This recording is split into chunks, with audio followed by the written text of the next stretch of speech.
here, folks. But first of all, before we do get started, I want to thank everyone for being here. I know this is a challenging time of the year for everyone because of the end of summer vacations and, you know, kids going back to school and all of that. And then, you know, add the uptick with COVID to it, and it gave us a little bit of a challenge, of course. But for those of you who are here, we're hoping that we provide you a program that will educate you and answer some of your questions about this issue and get you inspired to get involved with the solutions. Almost there? Okay. We're going to be a little flexible with our agenda because we have some obligations for folks, so we're going to try to move it along. But the first speaker we have is Congressman Richard Neal. He couldn't be here with us today, but he has sent a video message for everyone. And as soon as we're all set with this, then we are going to play that. We will also have, you know, time, I'm sure, for some questions. And if for some reason your question didn't get answered by the end of the program, find somebody with this shirt on. Anybody who has one of these shirts on can help you or direct you to someone who can. So please don't be shy. We are here to help. That's part of what our homeowners group is doing. We are part advocacy and part support group. And believe me, we count on each other quite a lot. Hi, I'm Congressman Neal. Thank you to the Massachusetts Residents Against Crumbling Concrete for hosting this forum today, and for my colleagues on the state level for inviting me to participate. I certainly appreciate the work that Senator Goby and Representative Ash are spearheading at the State House to find a solution to this problem. I have been working with my colleagues in the Connecticut congressional delegation on this issue for years. As we all know, the quarry where this concrete containing pyrrhotite originated was in Stafford Springs, Connecticut, and was used in residential and commercial foundations in an area extending as far away as 44 miles. While we are still learning the extent of the area that is impacted in Massachusetts, we certainly can't waste time, and we want to act now. The Special Commission on the Financial and Economic Impacts of Crumbling Concrete Foundations due to the presence of pyrrhotite that Senator Goby leads recommends that the General Court pass legislation to enable captive insurance companies to conduct business for the purpose of overseeing the evaluation, repair, replacement, and reimbursement of qualified residential crumbling foundations, as well as to create a state crumbling foundations assistance fund. This is what Connecticut did, and it has been quite successful. It also makes recommendations focused on increasing awareness and remedies available to residents and impacted industries, testing and prohibiting the use of all concrete originating from quarries containing pyrite and pyrrhotite, requiring home sellers to disclose any foundation inspections or testing, and further collaboration with insurance and real estate industries to assess and remediate the issue. I am supportive of Senator Goby's legislation, and I hope that the legislation that she offered in February will have a favorable outcome this year. It would allow homeowners afflicted with crumbling foundations to apply for property tax abatements and waivers of fees for construction permits to make repairs. Sellers would also be required to disclose any testing or repairs to a foundation. This bill would also set standards for entities seeking a permit to mine or expand a quarry to include a test for pyrrhotite, and require producers of concrete and aggregate products maintain a record of their sources. The provisions that we are working on at the federal level include allowing states to use federal community development block grant funds to address parts of this issue, specifically to remediate damage to concrete caused by the presence of pyrrhotite. My colleagues and I are in favor, certainly, of providing an additional $10 billion to the CDBG program for this very purpose. The second provision would help homeowners who have experienced this problem of crumbling foundations the opportunity due to pyrrhotite that would ensure that they can take federal casualty loss deductions after making repairs to their homes for years into the future. There is not a one-size-fits-all solution to this issue, but I am committed to doing what I can to make sure that the federal government continues to play a role and to support the work being done at the state level to assist those homeowners who, through no fault of themselves, find themselves in this perilous situation. Again, through no fault of their own. Thank you very much.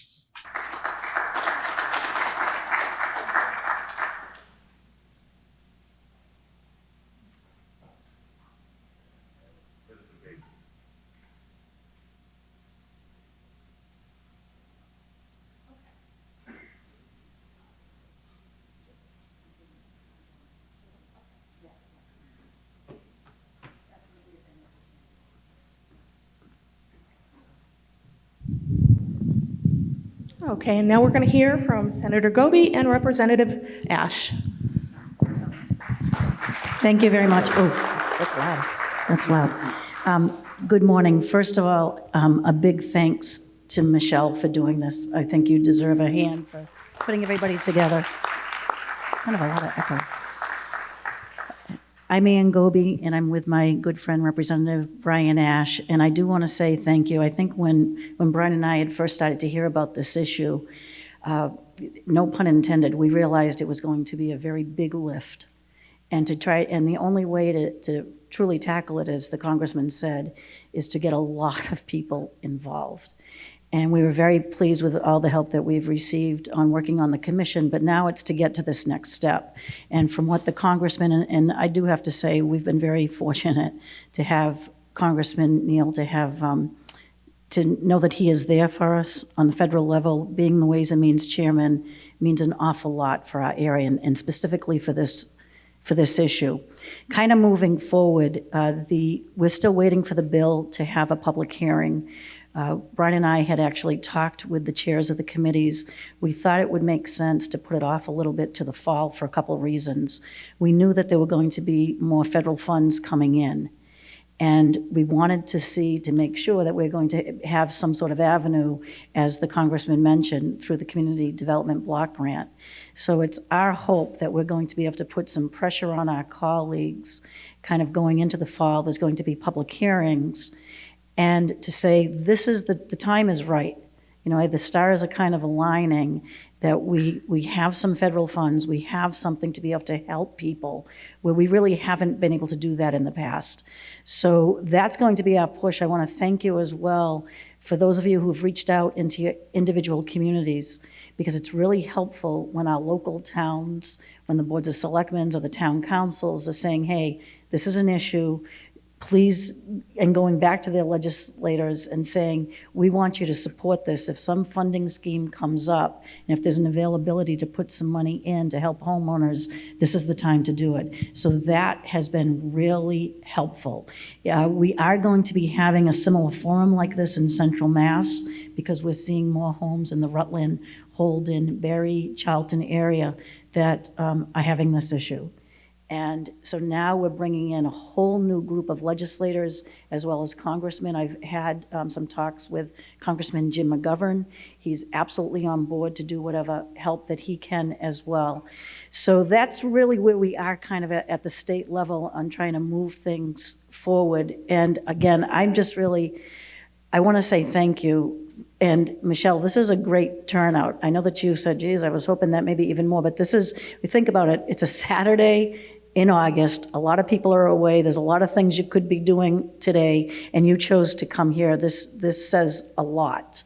And so I want to thank you. And the other thing that would be helpful to me personally is that if you know of people that are having this issue, that please make sure that they're reaching out and getting the testing done, because that's how Brian and I can advocate with our colleagues. When we go to Ways and Means, the first thing that they ask is, how many people are affected?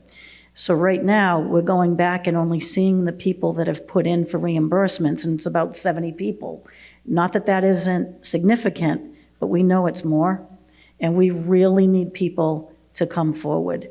So that's kind of my ask to you today, on top of everything else that you've got going on in your lives. If you could please make sure that you let us know, so that it just helps us to be able to advocate so we can get those funds to the people that need it the most. So I'm going to turn this over to my good friend, Brian Ash. But again, thank you. And for those of you that your homes are having this, that you've already taken that money out of your savings accounts or your retirement accounts in order to do the work, I want you to know that help's on the way. That we feel very, very confident that we're going to be able to get you some assistance. So thank you very much, Brian. Thank you, Senator.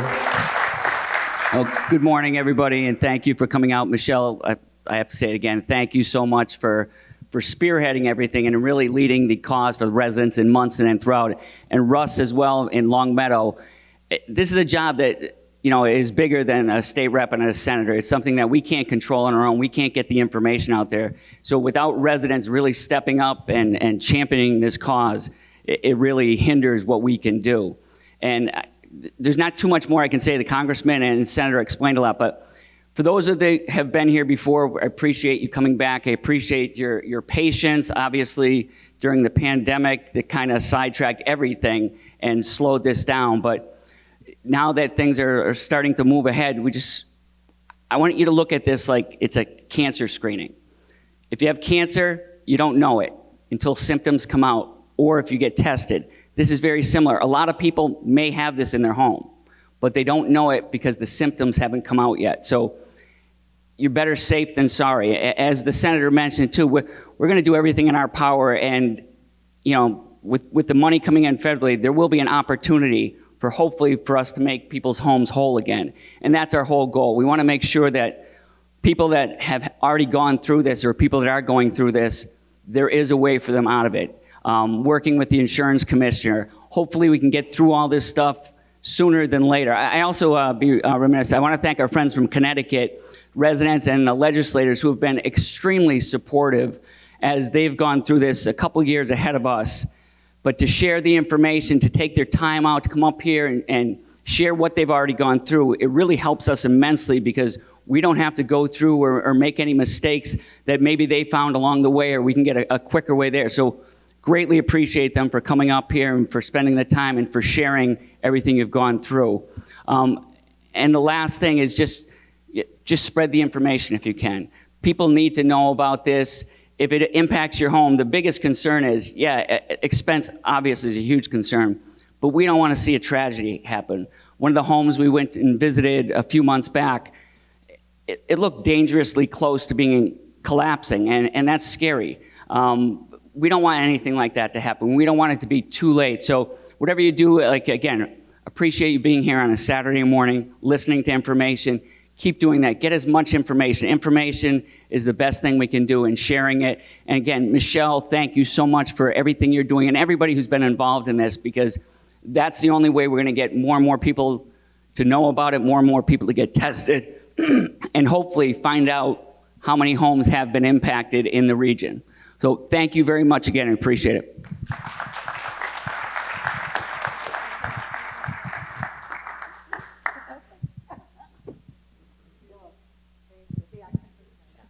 Neal. Thank you so much. Okay. Next on our agenda, Jonathan Gorley from Trinity College is here. Jonathan is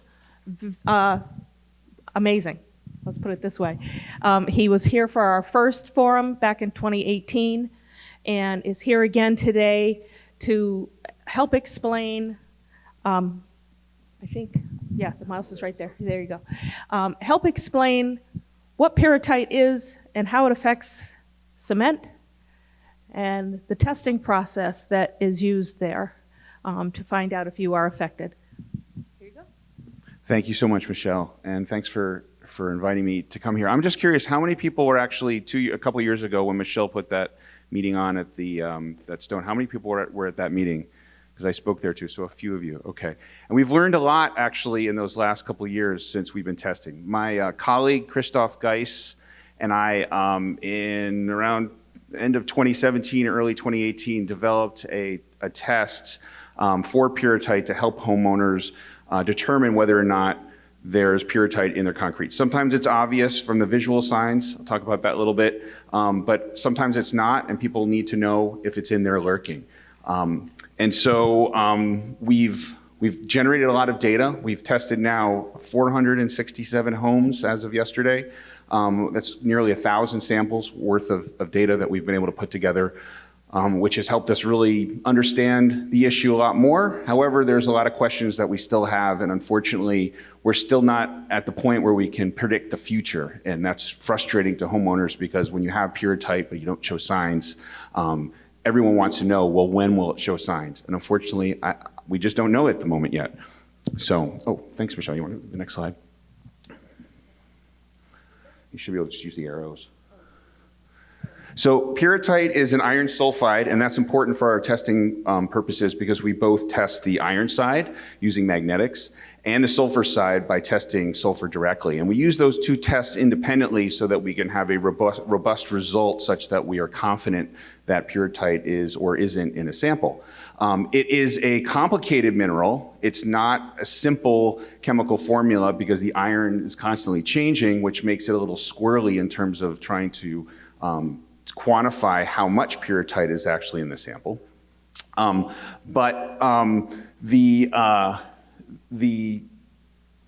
mineral is oh, I just lost my thought there for a second.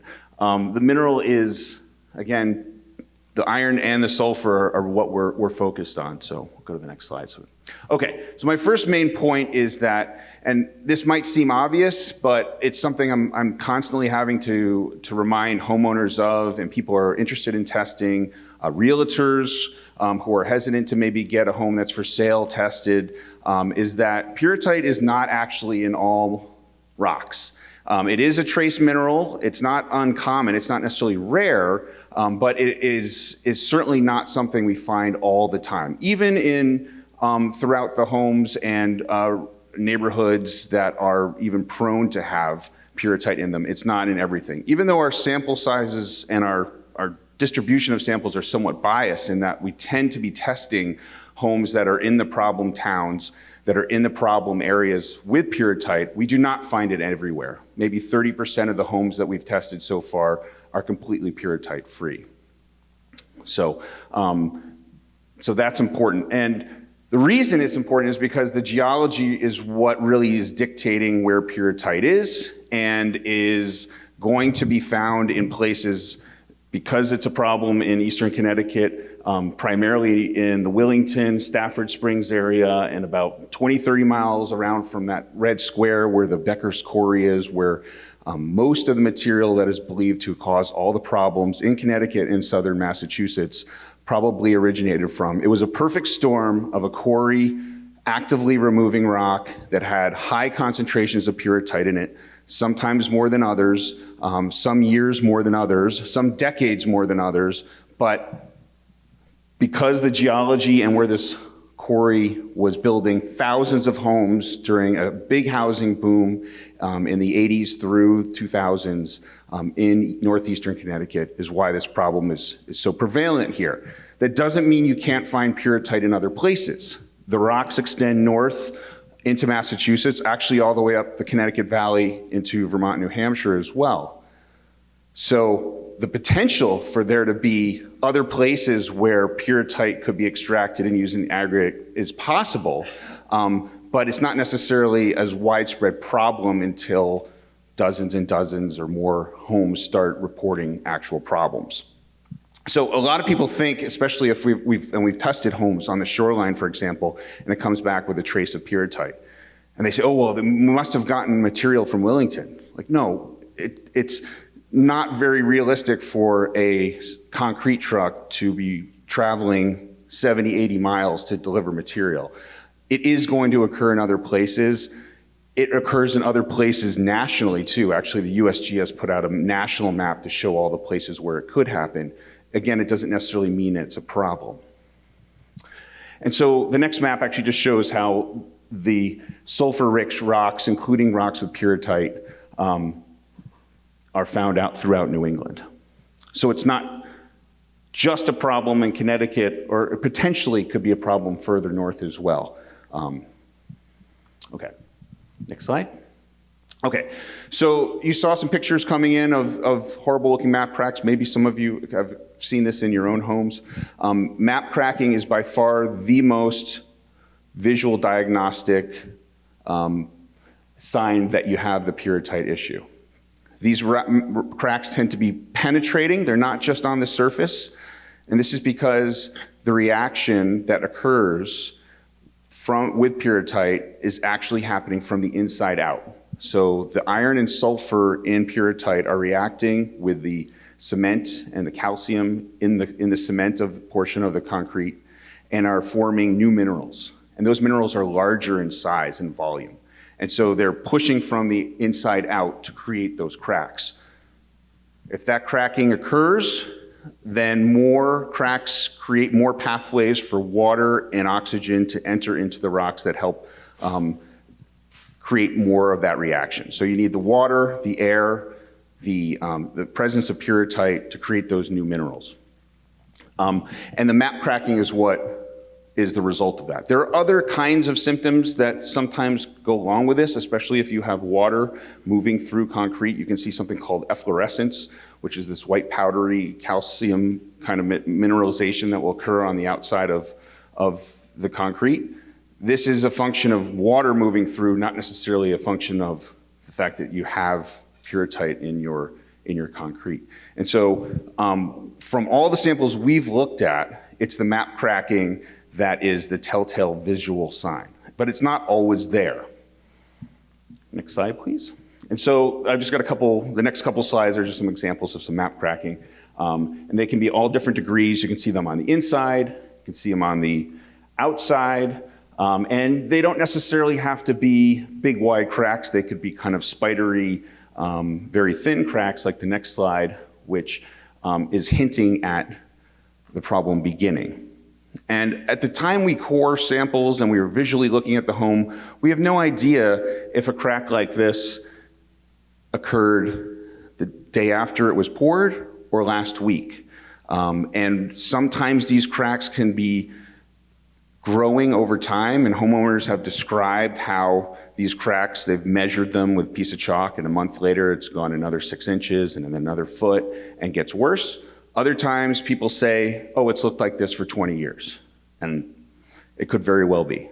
And it's different cases in different homes. The speed at which the reaction occurs is different based on a lot of different environmental conditions and other factors, not just related to the amount of pyrrhotite. But concentration does matter.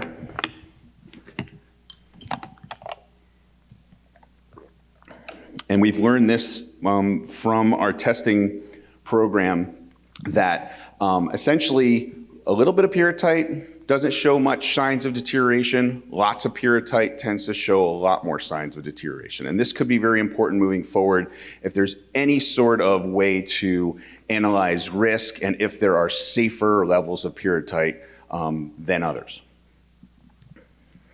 So, okay, I'm going to spend a couple minutes explaining this graph. If anyone is actually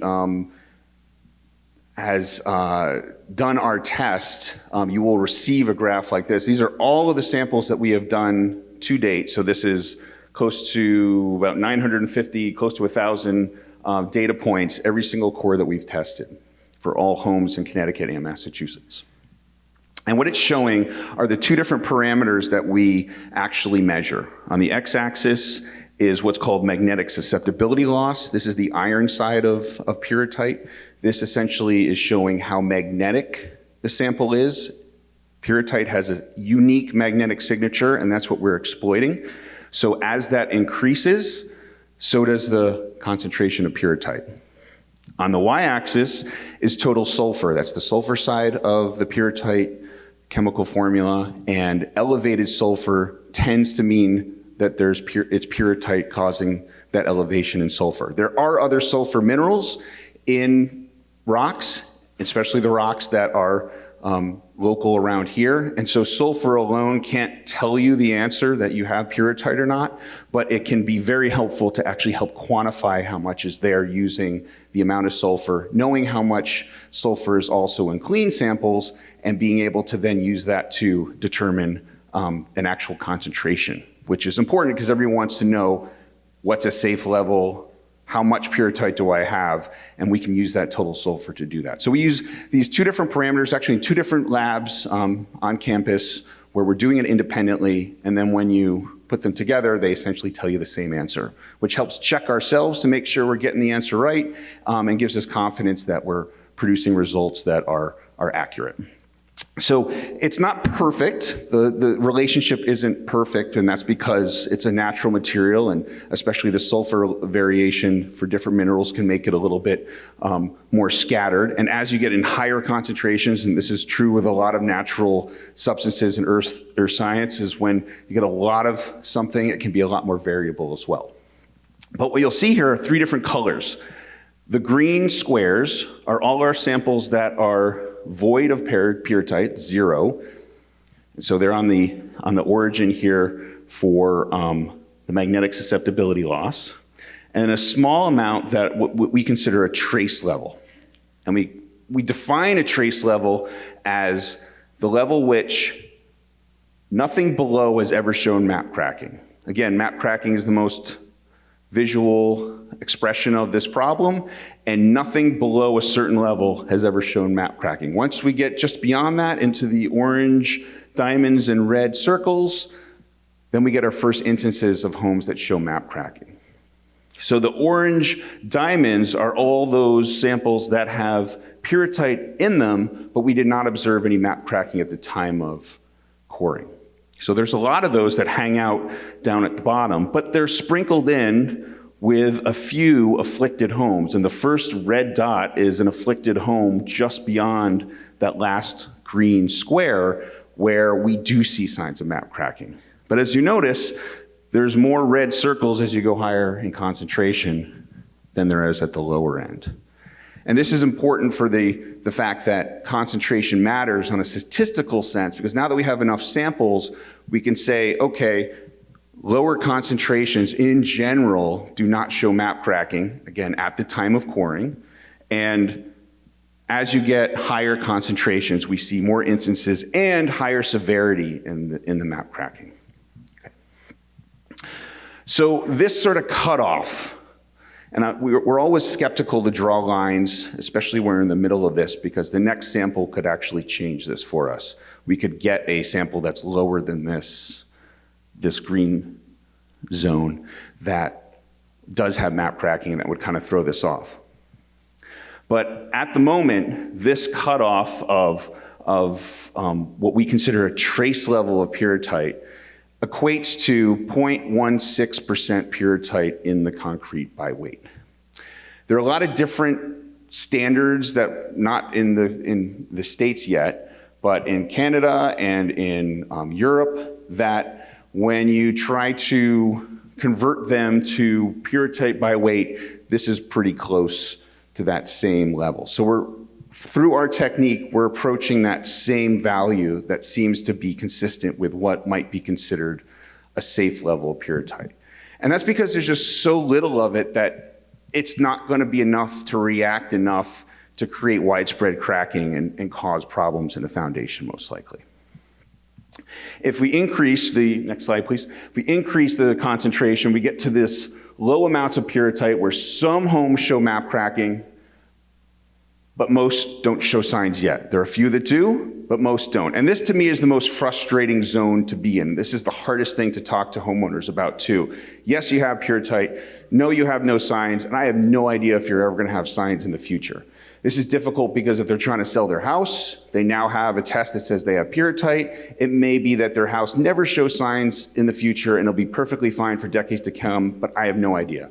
Because there are a few, statistically, that are lurking in there that do show signs. Could it be that all of these orange diamonds turn into red circles eventually in years or in decades? Perhaps. Again, we can't tell the future with this yet, which is the most frustrating part.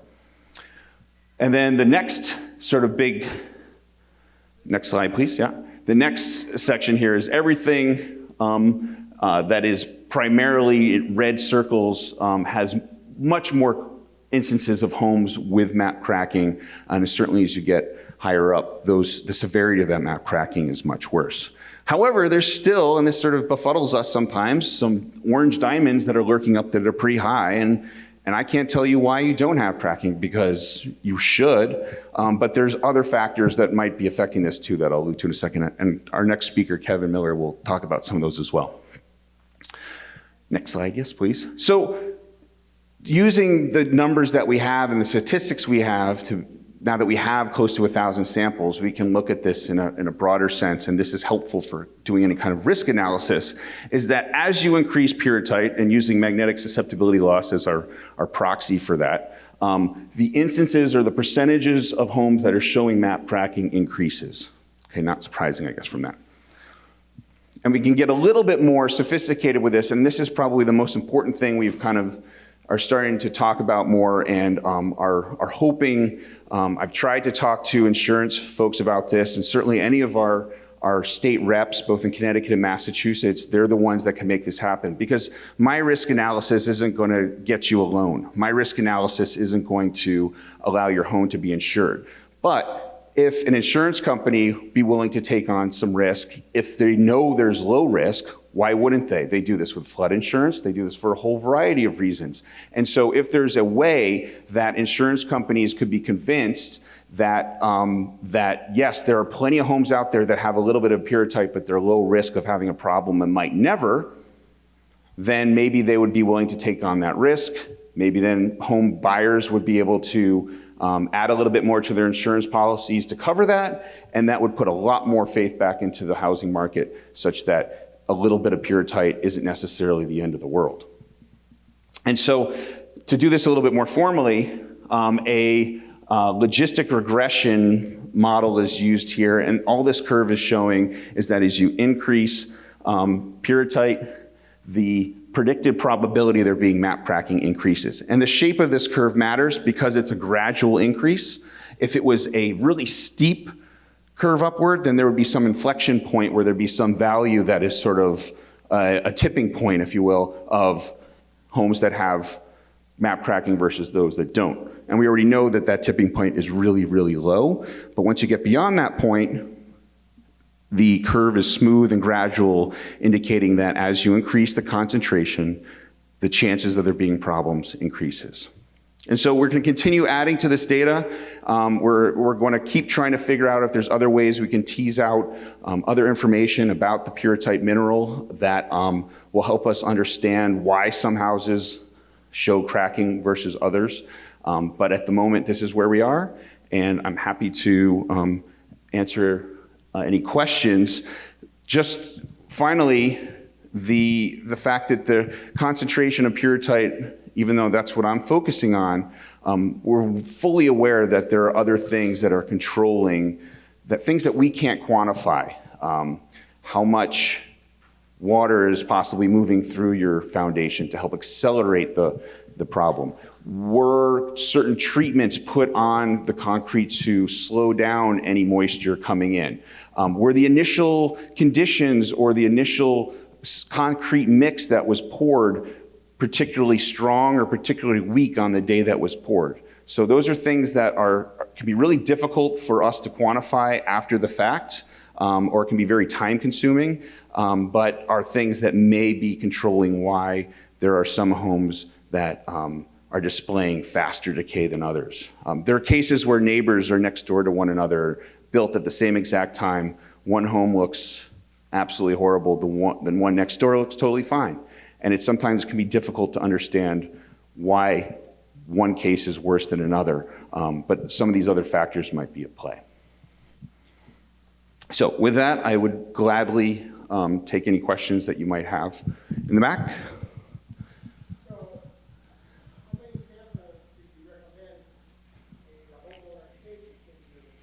So we take two, and we talked about this when we started doing this with our Department of Housing in Connecticut. We take 2 cores, and we try to take them high on the foundation and low on the foundation in 2 different parts of the house.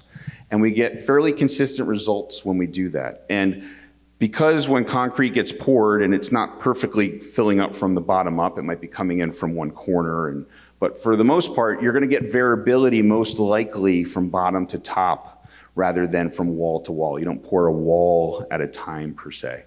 So 2 cores is enough to get repeatable results that we have confidence that we're getting the same answer, though they're not gonna fall right on top of one another because of the natural variability. They tend to be pretty close, and that is enough to be convincing that there's a problem or not. Well, considering we get repeatable results from 2 different parts of the house and get the same answer, we're pretty confident. If we didn't, let's say we would consistently get one core showing no purite and another one showing a lot of purite. That wouldn't work for us. We wouldn't be confident at all that we're doing this. And so when we get 2 results back from those 2 cores, they tend to plot in that same field in different parts of that graph. And the only time we have one's clean and one's not is when it's hanging on that 0 line where there's might be a trace in there that we pick up a little bit, and then another one comes back clean. And then we tend to repeat the analysis to just make sure that that's true. Yeah, sure. So the sample, the 2 cores from the analysis to the coring is $1,900 through Trinity. And that covers the coring aspect of it, which is $900, and then $1,000 for the actual analysis, essentially $500 a core. Yeah. And here in Massachusetts right now, that core test is reimbursable at 75% from the state. So then, you at least aren't paying for the whole thing. Which is better than Connecticut because they're only doing 50%, which that's good. Yeah. 2015 is correct. Now, I mean, anecdotally, from our data, it seems like after 2000, things changed a little bit. The concentrations are not quite as high after 2000, but certainly we have instances of homes that have problems post-2000 for sure. Certainly, yes. Certainly, yes. If it's from Monson, right close to the border, there's a good chance it came from Willington. If Becker's Quarry and JJ Modis were actively, and I know they were actively building houses here in southern Massachusetts, there's a very good chance it came from that quarry in Wellington. But if it was coming from, if it was poured since 2015. Okay. Since 2015, Becker's Quarry was not, through the state of Connecticut, mandated not to use their aggregate for home construction. So could it come from another? Yes, sure. Absolutely. Could. So if you were going to get concrete poured, how do you know the level of pyrite that might be? Well, hopefully they're going to start testing quarries. We've already started doing that a little bit in Connecticut. I've been called to go to some quarries in Connecticut and Massachusetts to just poke around, collect samples, test for it to make sure they don't have it, or if they do, to understand a little bit more where it might be and how to avoid it.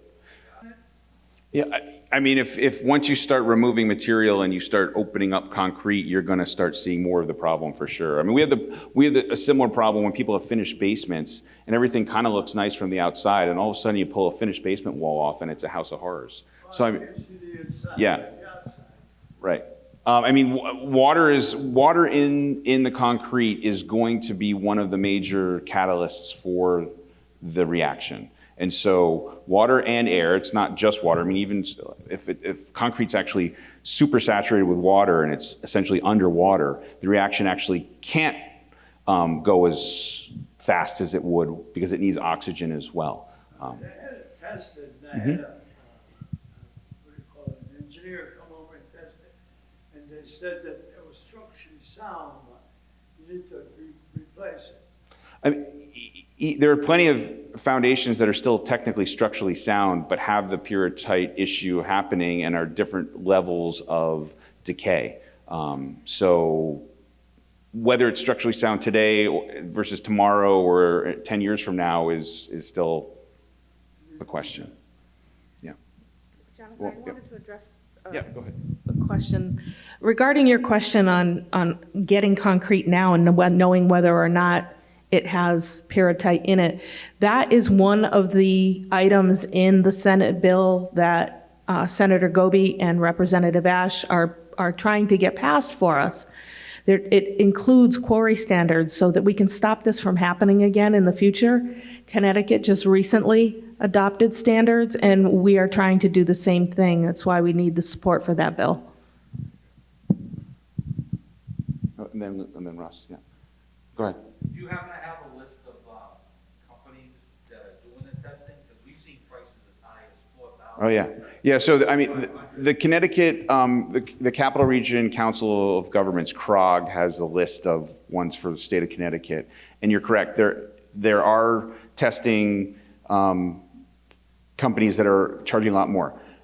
And the reason is that it's a different kind of test, it's more time consuming, and it takes a well-trained professional to essentially look under a microscope and find pyrrhotite optically, which has been the more standard way that concrete has been analyzed in the past. It's effective, it can approach the same answer. It has its benefits in that they are describing more what's happening at the micro level, which can be important to understand the macro level. But where it breaks down, in our opinion, is the fact that at really low concentrations, it's difficult for a petrographer with the field of petrology is looking under a microscope and looking at minerals here. So a trained petrographer would need to spend hours and hours and hours poring over a lot of sample to be able to find a very small amount of pyrrhotite. Where we're doing it analytically through instrumentation and being able to do it pretty accurately, the ability to do it at low concentrations through petrography is more challenging. It's not impossible, it's just more challenging. And that's what makes it more expensive as well. And we tried when we realized we had instrumentation that would be able to accurately measure pyrrhotite. We wanted to provide homeowners with a more affordable testing option, though it's different, and we had to show that it worked, and we stand behind it in the fact that we know it works. It's actually a way they've tested pyrrhotite since the 1970s in the mining industry, because it's a reactive mineral. Acid mine drainage was an issue, and so pyrrhotite needed to be identified, and so to be able to identify it magnetically is actually the best way to do it. Yeah. So the $1,900 test, Yep. I don't want to use the term isn't as good as the $4,500 test, but doesn't it show the same? Yes, it shows the. Pyrrhotite, or you don't? The 4,500 test, you're going to get a big long report with a lot of information that you don't care about necessarily, but it's really interesting. You're going to find out all about the mineralogy of your concrete. The test we do is rapid and is diagnostic very quickly within 2 weeks max. Some of these other tests that you send out will take 4, 6, 8 weeks to come back as well because they're backlogged and it's time consuming. So. Russ, and then over here, yeah. Yeah, I just wanted to. Yes. Yes. We have never, of the 467 homes that we've tested so far, we have never had a homeowner come back to us and say, your test isn't good for what I was trying to claim, reimbursement. Or for the captive insurance group in Connecticut that is replacing basements, they accept our test as well. So, and we went through the Department of Housing in Connecticut to ensure that that was going to be a viable test and that it would be on the list, so to speak, of something that we could use to be able to test for pyrrhotite. Yes. I think that it presumably Yeah, we've tested a few dozen homes in Massachusetts now, and there hasn't been any issue that I know of. So, absolutely. And I might have to leave. I have to actually go to a concert that my son has this afternoon. But Tim, who's going to be speaking a little later, Tim Heim from Connecticut, he does most of our coring for us, and I gave him a stack of my cards. You'd be able to Google me too, and you'd be able to contact me directly. And I want to make sure Michelle knows that people can certainly contact me. You can call me in my office. I'll pick up, and if I don't pick up, I'll call you right back and answer more questions. Tim, he'll be speaking in a little later. Yeah. Over back there, woman in the pink. Yep. Good question. And it's a little different in Connecticut, and I'll explain that too. The visual inspection is helpful to know, at least in Connecticut, where you are on the spectrum of the degree of decay, right? And so in Connecticut, they want to help the homes that are worst off right now. So if you have a wall that's caving in now, they want to know that. And they're not going to take the homeowner's word for it that, oh my gosh, my walls are caving in. So the visual inspection, we find, is very helpful if you know you have the problem. A lot of people, and this is a bit of an issue in my point of view in Connecticut, is that they can get away with just a visual inspection. So someone can get a visual inspection and say, oh yeah, your walls look fine. Well, they have no idea if pyrrhotite's actually in the walls yet, and if the problem's lurking. And so there have been homes bought and sold with just a visual inspection saying everything looks fine today, and I know we're going to get a call. We already have gotten calls from homeowners that have bought homes and then have tested on just a visual, and then we test and do a core test and they have it. So it's going to be a problem. But the engineer is that eye that is seen a lot of homes, that is going to be able to understand the degree of deterioration that's going to help with any program that's set up for reimbursement purposes to be able to essentially rank how bad it is, right? So, anecdotally, we hear things that like, oh, I sealed my concrete and I have pyrrhotite and I've never had a problem. I have had plenty of foundations that look horrible that have tar on the outside and have been painted. It might be just lipstick on a pig, right? It might just be a way to delay the problem for a period of time, maybe, and it's really going to more depend on your conditions, both inside and outside your house, whether or not that reaction, and the concentration that you have in your walls, whether or not it's going to be affected. So, when we go out and test and people are selling homes too, we find that, there's a nice new coat of paint on the outside of the concrete. Well, it looks really nice. And it's covering up, essentially, cracks that are starting to form. So there might be some slowing down of the decay through exterior coatings, but if it's just above grade and there's stuff below grade too, it's not necessarily going to solve the problem. It might just delay it. Did I see a hand up over? Well, actually, no, behind you over there. Yep. Yeah, my cracking, I don't know if it's from the normal house settling when the house was built. Yeah. So, we see almost every home has cracks. Almost every single home that has a concrete foundation has some sort of cracks. Vertical cracks tend to, and especially along seams between the panels of the concrete, are very common. It's not a pyrrhotite problem. We've even seen some horizontal cracking, especially in inside corners, that look suspicious. And engineers will see that and say, I think these are suspicious, I think you should get tested, but they're not necessarily have anything to do with pyrrhotite. One like in the floor. So the floors are actually a whole different kind of question, because first of all, your home is being held up by the floor.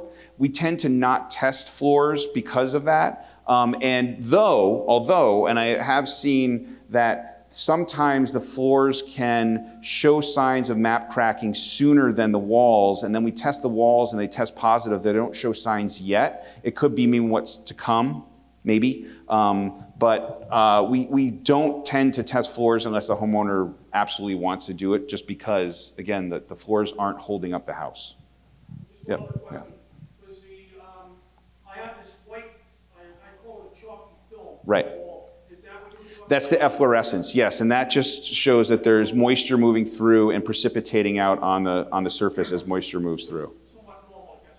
Yeah, and many people, if you have any kind of moisture issue, regardless if you have a pyrrhotite issue, are going to have efflorescence. Now, because if you do have a pyrrhotite issue and you're forming cracks, you're going to create more pathways for more moisture to move through. So you're going to see more efflorescence essentially coming out at those cracks at the surface, which can be a strong visual sign of it as well. But the efflorescence alone is more of a sign of moisture moving, not necessarily that you have pyrrhotite.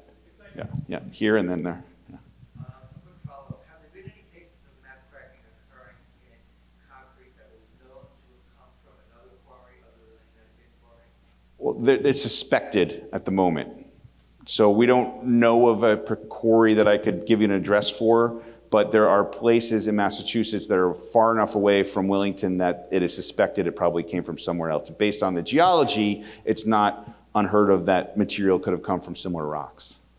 Any issues with surface fault, where the concrete surface starts to basically flake? So I've seen two different kinds of surface flaking. So there's a whole nother problem on concrete that's not related to pyrrhotite called alkaline silica reaction, or ASR, which is a surface problem that has a very similar map cracking look to it, but it's just on the surface. And then there's also the cases where people put what is called a parging, or a concrete thin cement layer around the outside of their foundation to essentially make it look nicer, or give it a texture maybe. And we'll see sometimes that starts flaking off, and people think that that's the problem. Now, it might be that it's the problem lurking below that is starting to flake that parged material off, or in other cases it's just getting old and flaking off, and it's not necessarily due to pyrrhotite. I'm seeing it about 6 inches up around the inside of my garage. It's inside. And do you know if you've put a skim coat of parging on the outside? No. So, I mean, and again, this is where sometimes testing is important, because visually it's not always easy to do, except if the engineers that have looked at a lot, and when Kevin comes up, he might be able to address some of these. I think he looks like he's chomping at the bit right now to answer these questions. But I think he's going to be able to answer some of these things too, because he's looked at a lot more homes and done a lot more in terms of the inspections to some of these different, these kind of visual signs that might do it. Yeah. Was there anything over here? I don't want to miss anybody over here. One more here, and then here, and then, okay. 1, 2, oh yeah, you had your hand up for a while, so, and then right there. Yeah, I've just got the pottery base right around the floor of it. I have a couple of vertical cracks. Right. But it basically looks like it's crumbling right around the floor, above the floor. On the inside? So just above the floor, and it's Right level with the floor. right. Level with what happened up, and it's very white powdery, Uh-huh. crumbling.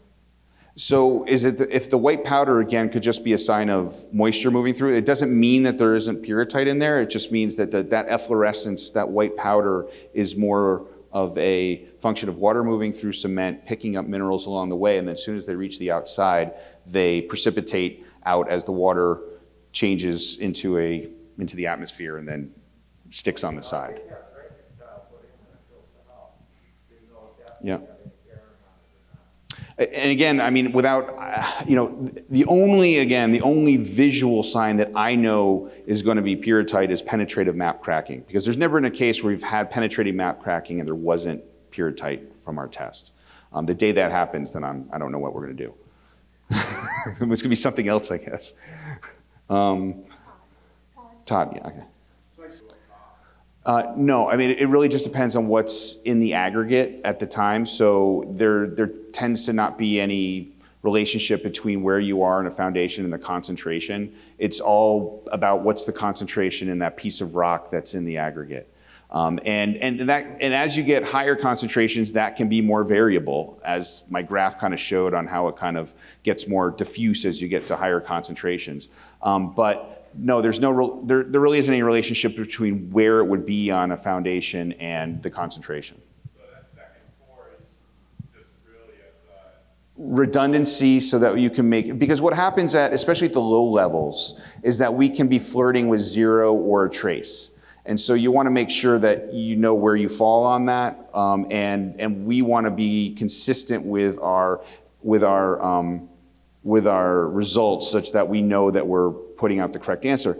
You know, when truckloads of material come in, that truckload came from a pile of material on the quarry floor that is essentially maybe the same kind of stuff. So you get variability maybe day to day from when they're moving truckloads of stuff. Certainly week to week, definitely decades to decades as they move off material from one part of a quarry to another. There's probably a high amount of variability within the quarry itself in terms of the concentration of pyrrhotite that they're extracting at different times that in some homes are getting a lot more than others. Yep. Anyone else? Yeah, oh yeah.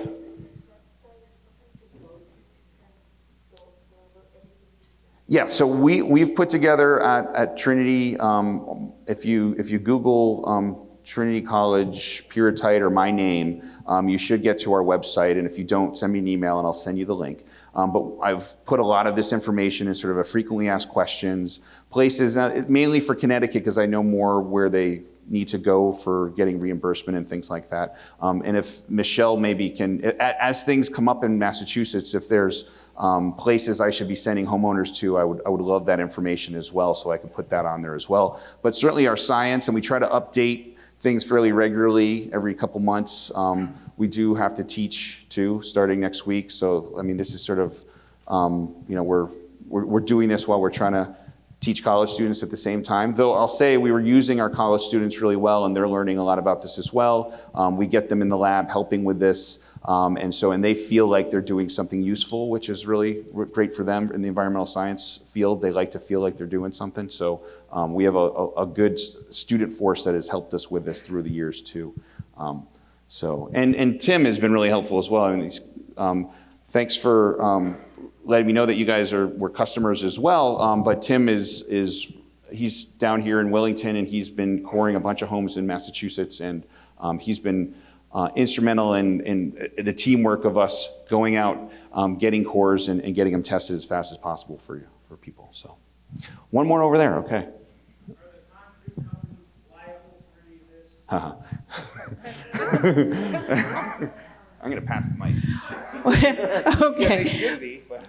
Well, that's a loaded question, and I think we can get some history from Connecticut a little later on that. But the answer is basically no. Yeah. I'm sorry, go ahead. We already know where it came from. We know where it came from Becker's Quarry in Wellington. So if it didn't come from Becker's Quarry, you're clean? No. Not necessarily, because there's more instances, especially in towns that are further away in Massachusetts especially. I mean, we've tested some homes on the shoreline in Connecticut and have had trace amounts as well, because there are going to be other rocks that have trace amounts of pyrrhotite. It doesn't make it a problem per se, but there are in Massachusetts some instances in east of Worcester, southeast of Worcester, that are far enough away from Wellington that material isn't necessarily have come from there, that may have come from Massachusetts quarries of similar rocks. How big that problem is still a big question mark, but it seems to be a growing issue right now. So some of the bigger buildings could have got that stuff in it too, right? True, but there are different grades at which concrete is built at too, and that can, and this is where Kevin is, I think, going to be helpful, because he's going to talk more about the engineering side of this. But yes, it is possible. Yep. Thank you very much, Dr. Gorley.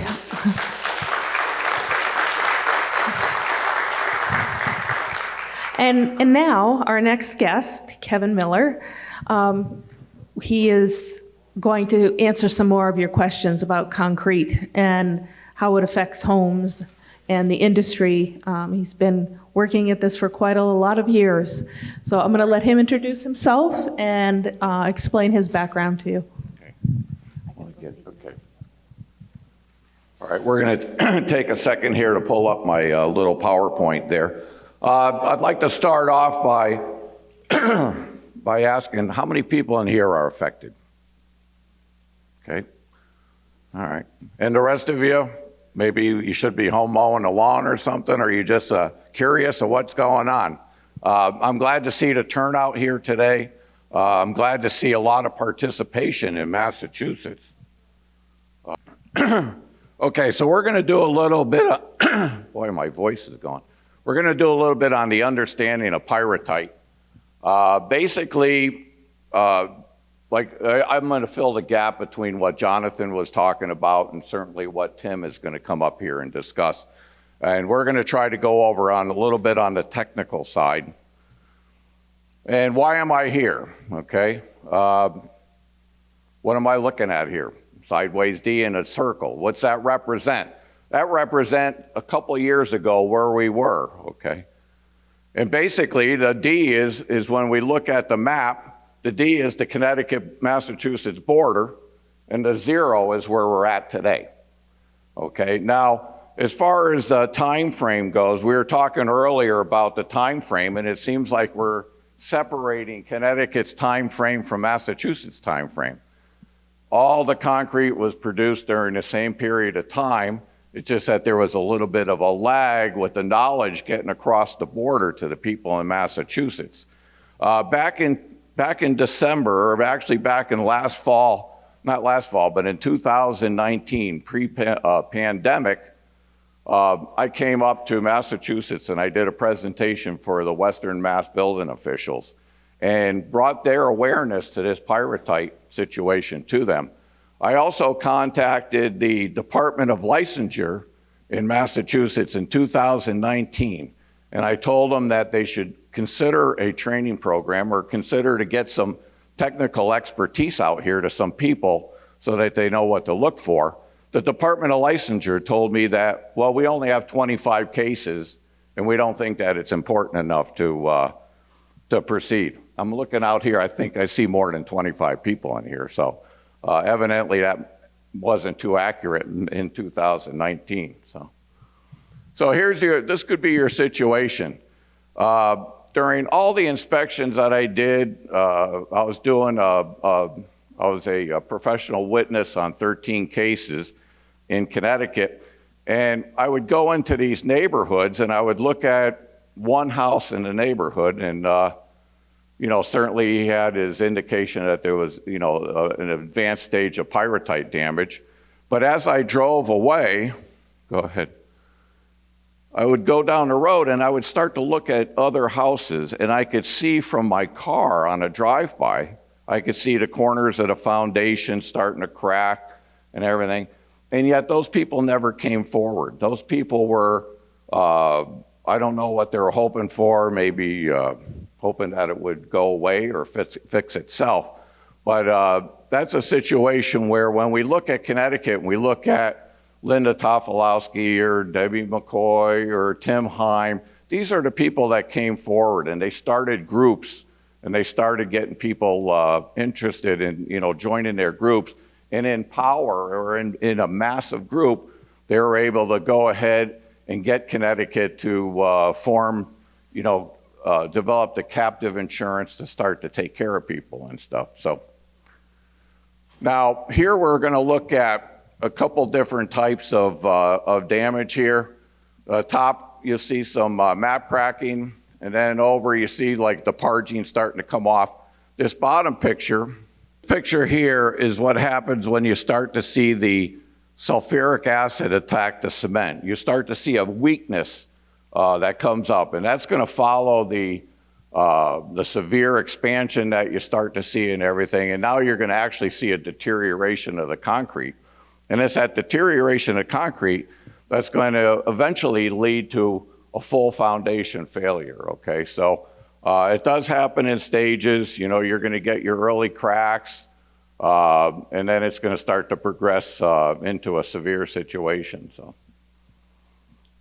So here's what we're looking at, okay? When exposed to moisture and oxygen, the iron sulfide oxides and forms iron oxides. The iron oxides release sulfate ions, causing what we call internal sulfate attack. Jonathan mentioned ASR. ASR is a surface-related map cracking that probably is not going to be a structural issue. Seabrook Nuclear Power Plant has ASR, which is a surface attack, and it's still structurally sound.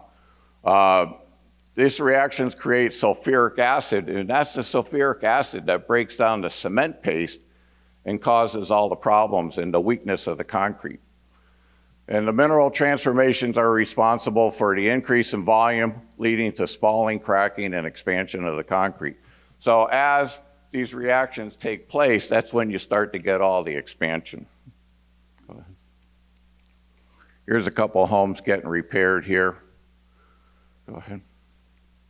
All right, so I think somebody brought up the subject of a wall in front of a wall. A wall in front of a wall is not a solution, okay? This is not an option. This is where somebody had the pyrrhotite damage and they came along and they formed a one-sided wall in front and poured the concrete in there.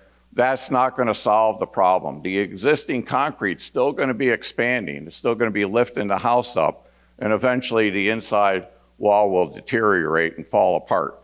So this is not an option. That foundation has to be taken out and totally replaced. So we talk about, to give you a little bit of my history, okay, I do a lot of government work. I do a lot of nuclear work. Well, not now, I'm retired now. My wife wonders why I'm still working, but basically, when you design something like a spent fuel rod storage canister, you want to be careful that you have a little bit of lifespan to the concrete. After all, you're storing nuclear material. Same thing when the subbase builds a new pier. They want that pier to last for 75 years, okay? The difference of what we do with concrete on a complex commercial structure and what happens in the residential market is absolutely huge, okay? So our biggest culprit is basically water, okay? When we look at residential concrete and that truck pulls up to pour the foundation, he's gonna put that chute down at one corner and he's gonna do the old 60-40 method, okay? He's gonna pour 60 feet of foundation one way, 40 feet the other way, because he just got done putting 150 gallons of water in the load of concrete. And what we see, the difference between commercial structures and residential structures is we see a tremendous abuse of the product. So when we have a lower water cement ratio, which means that we have less water in the concrete, we're gonna have a more durable product. We're gonna have a product that's gonna withstand the test of time. We're gonna have a product that's gonna be a lot less permeable.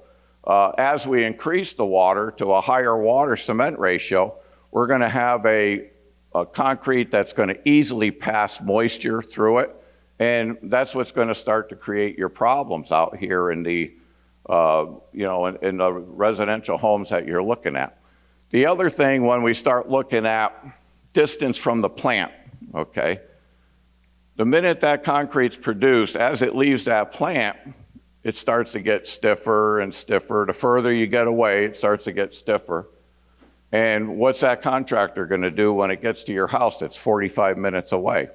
He's gonna dump the water into the concrete in order to pour your foundation.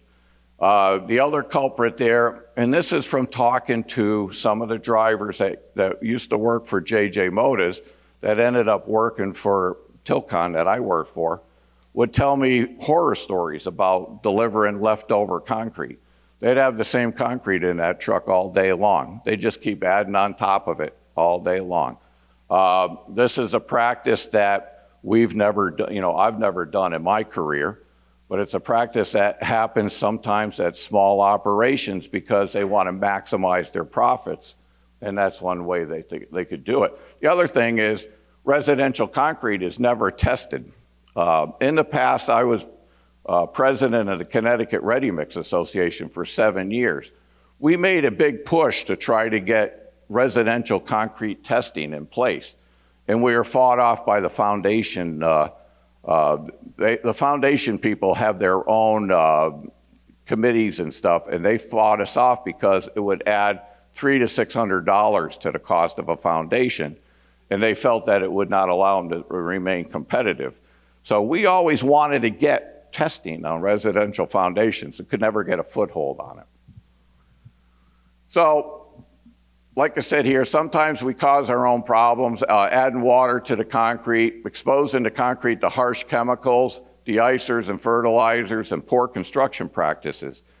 When we look at the variability, we look at we're looking at a time span from 1983 to 2015, okay? When we look at that variability and we look at some houses being good, some houses being bad, when we bring in outside chemicals or whatever, we could be exasperating the problem by having, a well-fertilized garden in front of the house, a drain off from the driveway that has all the de-icing chemicals against the garage walls or whatever. There was somebody that asked a question about their garage, and the other thing too is when they built a lot of these homes, they would seal the living quarters, but they wouldn't put any concrete, they wouldn't put any sealer on the garage walls. So the garage walls would just be soaking up all that moisture like a sponge. And I was in a couple houses where you would look at the frost walls on the garage, and they were 3 times worse than the walls of the house itself. So that's waterproofing, did make an attempt to slow everything down. But, because of the fact that back years ago, they used that asphalt-based waterproof and it would crack and deteriorate, eventually the moisture would get to the concrete. So this is the whole key to everything. This is the key here that separates, like I said, I spent years of doing, very high-spec projects and stuff. And what separates it is basically the water-cement ratio in relationship to the permeability to the concrete. So to give you an example, if you put 150 gallons of water into a truckload of concrete, your water cement ratio is going to be up in here. So your permeability is way up here, where a commercial job, you're in this range here. So you see, there's a huge difference of why you don't see a lot of schools or firehouses or anything else falling down or with real severe problems with the concrete. Is the problem still there? Yes, it is. Will it rear its ugly head?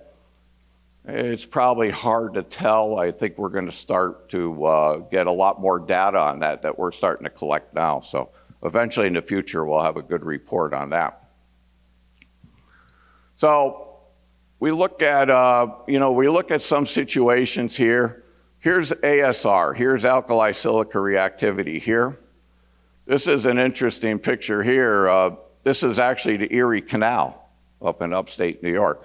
So it might look like your basement wall, but it's not your basement wall at all. Here's a crack here. This is a failure from overloading the concrete right here. So you can see it's all blown out and the rebar inside. Here's what happens when we look at some of our homes here that, in the early stages of finding the map cracking.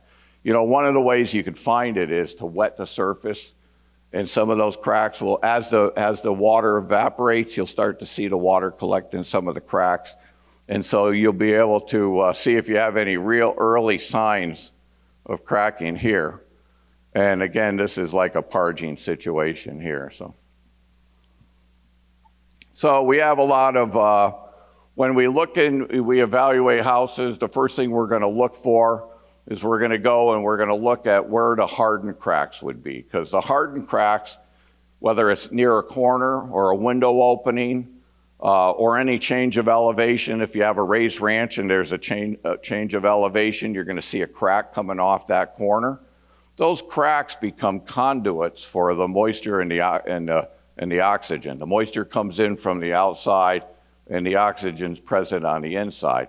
So when you go and you want to start to find any small signs of if there's pyrrhotite in the concrete, you're going to start to pick up very small signs in those areas where you do have that conduit for the moisture and the oxygen to get to the concrete. So as far as slabs go, you got to be careful that you don't look at a slab and study a slab and say, well, geez, my slab has map cracking on it, because the difference between a wall and a slab is that when you pour a slab, you don't have a form against it. You have oxygen drying the water out of the concrete, and as the moisture leaves the concrete, you have a chance to get a lot of what they call plastic shrinkage cracks. Okay, those cracks are going to form right away.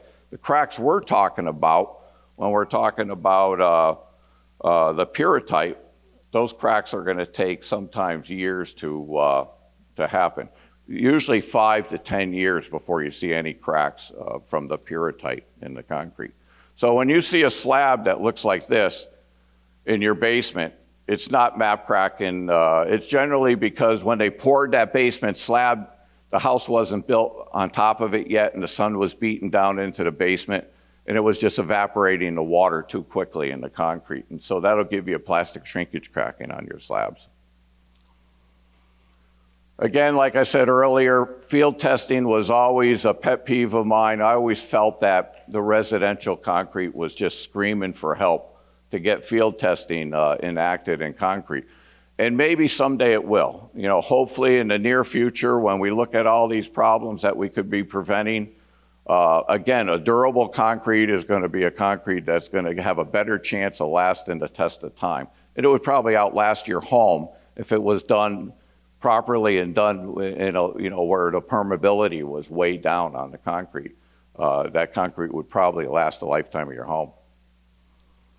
So residential, never a testing lab on site, no quality control procedures in place, reshipping of leftovers, no control over additional water or retempering.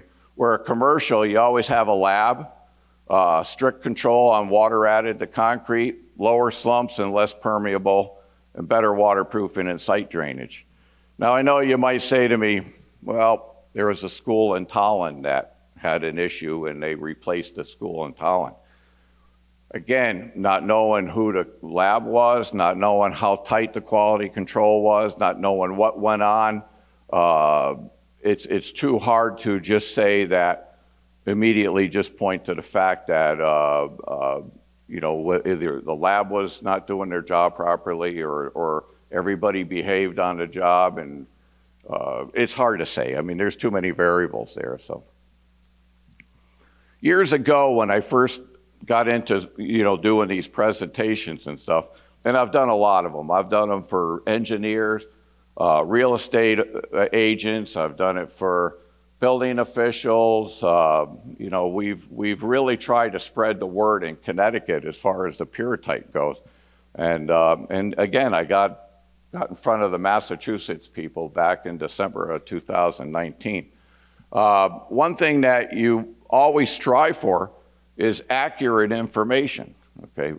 Now, does this look like pyrrhotite damage? No, that's honeycomb, okay? And that could be a pore line right there. Yet it says here, hundreds of Connecticut homeowners have complained that the concrete foundation is crumbling. Now, this was in Fine Home Building magazine, national magazine. Okay. This one was in Green Building magazine. So people are not reporting accurate information. And I think that that's something that we all have to strive for, is to stay very accurate in how we're putting the information forward. One of the pictures outside, I was talking to a gentleman outside, he was showing me a picture of his house with the finished walls and what lurks behind the finished walls. This house here was very interesting. This is the map cracking and stuff from this house here. The house was perfect inside. There was a little scaling in where the furnace room was. There was a little scaling on the wall, but it had a very suspicious look to it. So I went out behind the house and there was a deck with the lattice work around the deck, and I was able to open part of the lattice work and look inside under the deck. Now that's in the shade, there's a lot of moisture in there. And what did I find around in that area? I started to find the map cracking on the outside of the foundation. The rest of the foundation that stayed relatively dry did not have a lot of signs. This was the house that started me with the suspect garage. Okay, when I went in the garage and I saw the map cracking on the frost walls of the garage, I knew that there was probably more problems lurking around the house. I had a talk with the homeowner. I said, you know, this was his exercise room there. I said, it wouldn't be a bad idea if you peeled that sheetrock off. And when he peeled the sheetrock off, that's what he found. He found all this map crack, and it turned out that the house had a high percentage of pyrrhotite. Here's another wall here. This is a different house, but it's hard to see, but they actually started to bow the 2x4s. And the reason why, and Jonathan mentioned earlier, is that the severity, you know, when you have your moisture on the outside, you have all the oxygen in the world on the inside. And so that meets the moisture coming in, and then your expansion starts where your foundation is really opening up on the inside, which causes that inward bowing of the foundation. I never saw one bow outward. They always bow inward. So, and again, let's put this slide up again. This is not an option. There's no way to fix your home. Go ahead. When we look at, you know, how are we going to educate ourselves to this? You know, how are we going to move ahead and stuff? I'm a big one for the importance of getting some type of program together to make sure that we know what we're looking at. You know, when we look at an industry professional here, he's dealing with a lot of mediums. He's looking at wood, he's looking at metal, he's looking at every kind of step along the line of building a building, okay? I think we need to focus our area and make sure that people are properly trained on the concrete aspect of the home, and not painting everything with a big wide brush, but just trying to focus down on an area so everybody has an understanding of the concrete and the foundation. And again, like I said, the importance of training here, you know, to get out there and know what you're looking for, know when you're going to take your cores, know how you're going to get everything tested, and know that you have a proper evaluation on the home. We can do this. That's my McDonald's cup there. I thought it'd make a good one for the for my presentation. And that's the end. So, any questions?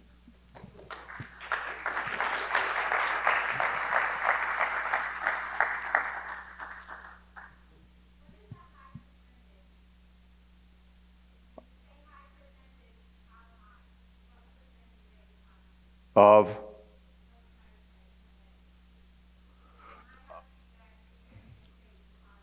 yeah, I think Jonathan answered that earlier in his presentation on his testing of the, because you can go by the European standards, which is like, if they find any pyrrhotite at all, it's like 0.01, or in your case, Connecticut has already passed legislation that your building permit has to include the concrete supplier. And that's been over the last 3 years, I believe. I don't know what Massachusetts. No, not to this point. And that's one of the reasons we're here today, is to ask everyone in the room to get involved in pushing for these standards and these expectations. We have to stop this from happening in the future. And that's one of the things we're asking you to do today.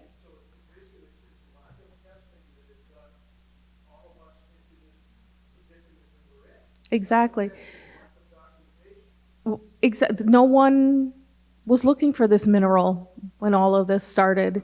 So that is absolutely has to be done. And of course, the quarry standards is one of them. Documentation is another. Those things have to start happening here. But we as residents have to demand it before it will happen.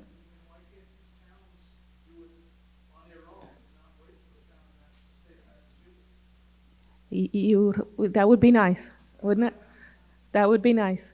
You go to your town building department and ask them. Yeah, I would say that it would be wise, any documentation that you do for a building permit, to just write it in there. I mean, you could put it in there so if it ever got searched down the line, it would be in there. But as far as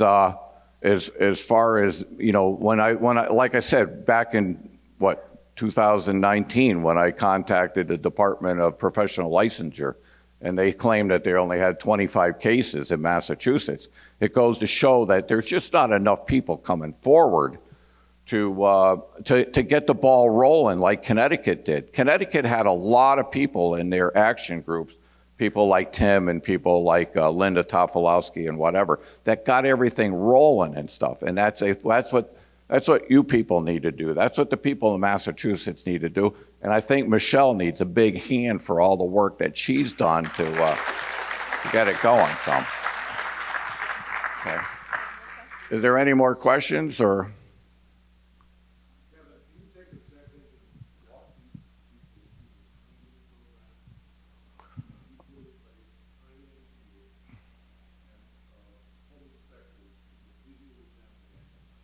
Yes. What we did in Connecticut is, and it's critical part of this whole deal, is Connecticut has what they call severity codes. So we have a severity code 1, 2, and 3. What we did in Connecticut is establish a program for the home inspectors to go to because there was a shortage of professional engineers to get out and look at all the homes. And we wanted to offer to homeowners another way to get their homes inspected. We did put professional engineers through our course also, and they really appreciated all the education they got that was focused on the concrete foundations. And what that's led to is that's led to the fact that, you know, when the captive came into place, they were able to take care of the people in the most severe conditions first and then work their way down the line. Now, when we talk about a severity code 1, everybody was a severity code 1, okay? There seems to be some misunderstanding on that if you're a severity code 1, that you have a clean foundation. That just means that you're a severity code 1, and the next step would be to get a core taken, and the core to come out positive, which would make you qualify to be on the list for future reimbursement with the state of Connecticut, with the captive insurance. So I think that about covers it. But I mean, the importance of Massachusetts, you know, rather than just shooting out there with all these PEs and they're going to come back and they're going to tell you, oh yeah, your foundation's cracked, or and not knowing, is it a hardened crack they're looking at? Is it MAP cracking that they're looking at? Is it pyrrhotite? Is it, I mean, it's a big shot in the dark when you're just sending somebody out to look at a home and he doesn't have any guidelines to follow. He's never been in a home with pyrrhotite damage, okay? He's never been to a course. He's never watched all the slides. He's never attended seminars or whatever. That's gonna be I would have a tough deal if I didn't have the education behind me. And the number of homes that Tim and Jonathan and Michelle that we've all looked at, you know, that to give us a little bit of an education of what's going on here, you know. So, any other questions? Your slide showed JJ Water. Is there any statistics on their failure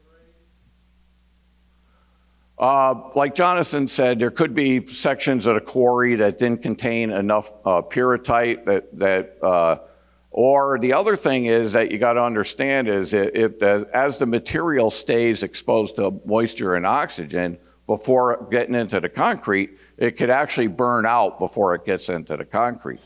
But there was a question before about, are there any other suppliers that could possibly have the problem? When we look at that vein of the brimfield schist, or we look at that vein of material that goes all the way up into upper parts of New England, let's say you're building a house and you have to blast out the stone for your foundation, and somebody comes along and they haul away that stone for you, and that stone goes to a little MAPA crushing operation that crushes it up, and that little MAPA crushing operation sells that stone to a little MAPA concrete producer in Brimfield or whatever. I don't know who's around here making concrete, but there is a possibility, like Jonathan said, that stone could come on a real outlier source, could come from another concrete supplier. As you drive up through, as I came up here on Route 32 through Stafford Springs, there's a large stretch where they did a blast through through the rock. That's all iron-based. That's all, you see the red iron coming right out of that. Where did that rock go? What happened to that rock? Was it used in concrete by somebody along the line? We don't know that, okay? We can't trace that down. And that's why they have quarry standards in place now that are getting ready to go into place. And that's why we're starting to watch everything a lot more carefully. This wasn't an intentional situation. This was just it happened just like it happened up in Three Rivers, Quebec. It's the same thing. It wasn't done with negligence at all. It just happened to happen, so. If you have no sign, is there another use that you could say? Yeah, I just tried to point out to you on the permeability of the concrete. If you had a really good concrete contractor place your foundation, it could last longer than the wood on your house, okay? There's no way to pinpoint when it's going to fail. There's just way too many variables, and we can't historically, we don't have enough data because we haven't been testing it for that 10 or 20 years in order to form any type of data, so. Okay, next I'd like to introduce Alyssa Rhodes. Alyssa, who's been helping with the PowerPoint here, is a homeowner from Munson who had this problem with her home very early on. Good afternoon. As Michelle said, we live here in Munson. We purchased our first home in 1995, and the home that we're currently in, we purchased in 2001. And as a side note, but I will be touching on it as well, I'm a realtor here in town. I've been a realtor since 1999. I'm licensed in Mass and in Connecticut. And it's interesting how these two worlds collided during this process. When we purchased our home in 2001, we said we're going to move from a 1950s home to a 1984 build. It's newer, it's better, we won't have as much to do later. It just fulfilled a lot of boxes for us that we were looking for, land, space. It was very well built. It was built by somebody who built their dream home. So nobody goes into building their dream home with the thought of, I'm going to put in a bad foundation to start with, okay? Because that's one of the first things as well. Was the owner cheap? Did they cheap out? Did they do this? Did they do that? And they didn't. So as I was thinking about our talk today, I was thinking of what are the three things that human beings all need, something that's all in common that every single one has. And they've talked about it through prehistoric history, right? You need a home, you need shelter, food, and water. Those are the three primary things that we all can agree upon that are important to everybody, no matter who you are. And what do you do when that main one is failing you and you're sitting there? So you've heard from a lot of experts about all the facts, all the science and all the details in that. But what do you do as homeowners who are sitting in your home wondering, what are you doing as homeowners who sit there and you hear noises in your home that you're not sure what they are? You hear a pop, you hear a crack. It becomes more current. You don't know. So again, we bought our home in 2001, and one of the very first questions I get, which is almost comical, is, did you have it inspected? I'm a realtor. I live by inspections. Of course we had our home inspected. Of course we listened to the home inspector. It is not something that they could have seen, nor did we see. If I had seen anything after being on hundreds of home inspections, I would have raised questions myself. So we purchased our home, we're living in it. We noticed some changes in our house, 2-3 years later. Now you're talking 2003, 2004. Only a couple years after you've bought a home. And you go, oh, well, those are just flukes. That's just something settling, something changing. And later I will discuss with anybody who wants to know what some of those little changes were. We just don't have enough time. But again, I go back to the noises. The house makes noises. Houses are alive. We see it in vacant homes. When they're not lived in, they deteriorate very fast.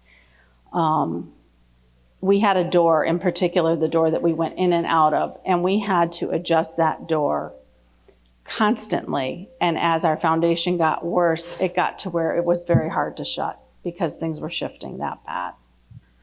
So on the next page. This is our house as it was at that time. It's a 30 by 50 foundation. When they talk to you about all the different variables, they talk about levels of the pyrrhotite and what's concerning and what's not. When they talk about the environmental impacts, we had many people ask us what kind of, it had to be bad soil. You had to have bad soil that let so much water in, all right? Because they want to blame, some people want to blame the homeowners for it. You didn't do something, you didn't research something, you didn't take care of something. So I have some visuals, some constant memories. We had a contractor come out, and this was our first scoop of soil deep down against our foundation to start getting a determination of, was it the soil that went bad? So that we would know if it was our dirt around when the construction was being done, did they use something that wasn't appropriate? You shouldn't be able to carry around parts of your shelter with you. We're no longer nomads. I shouldn't be able to hold part of my home. And this is a chunk that came out of our foundation as we had to have it done. We have a 2-car under garage. That lets more moisture into a home because you get more humidity into your home. Some don't have garages under. All different soils are around all different houses. I mean, East Long Meadow is mostly a lot of red clay. Every area has different things. So for any of them to be able to tell you, you have this many years or that many years, they cannot do it. There are just way too many variables, whether your basement's finished, whether it's not. So we purchased our home. We did do a couple of rooms downstairs finished. There was already one down there. We're going along our life. Every now and then I'd go in the basement and I'd see some cracks. And what happened is we took some pegboards down from the previous owner. And behind those pegboards was some horizontal cracking. And you go, huh, it's curious. I haven't run into a lot of that. I'm just going to keep an eye on it. Go down, and then I thought my eyes were doing something funny, and you'd say, I think that crack's bigger. I'm not really sure, but I think it is. And part of it was painted 2 different colors because it had been a workshop down there. And eventually the paint started stretching and pulling. And then you're like, no, I know that I didn't see that before. That began raising questions. In 2015, when we had our foundation replaced, we had already done research for about 4 years, calling attorneys, looking into, I spent a lot of time investigating law cases that were going on in Connecticut as I did research on foundation problems. Because of my background, I knew enough that I wasn't saying anything to anybody. I wasn't talking to my insurance company. I already saw that those claims were denied. I saw that court cases were being denied going against the insurance company in Connecticut. If I had let my insurance company know, they had the potential of dropping us and would have probably in a heartbeat. I contacted attorneys. I have a lot of attorney friends. They gave me the right people to talk to, who then said, well, the laws in Connecticut are different than the laws in Mass. And so you're not going to get anywhere with any of this. So every road had a block and was very discouraging. I knew that we couldn't go to a bank because by the time we were at that point, ours was bowing in and very visible. So an appraiser would have seen it very obviously, so you can't get the money. Not only that, but you have a mortgage and you can only take out so much money more. Let's look at the next one. So this is some of our basement initially when we were getting much closer to having to do our project. As you can see, the cracks were very obvious, so it became no longer something that you could avoid. When you,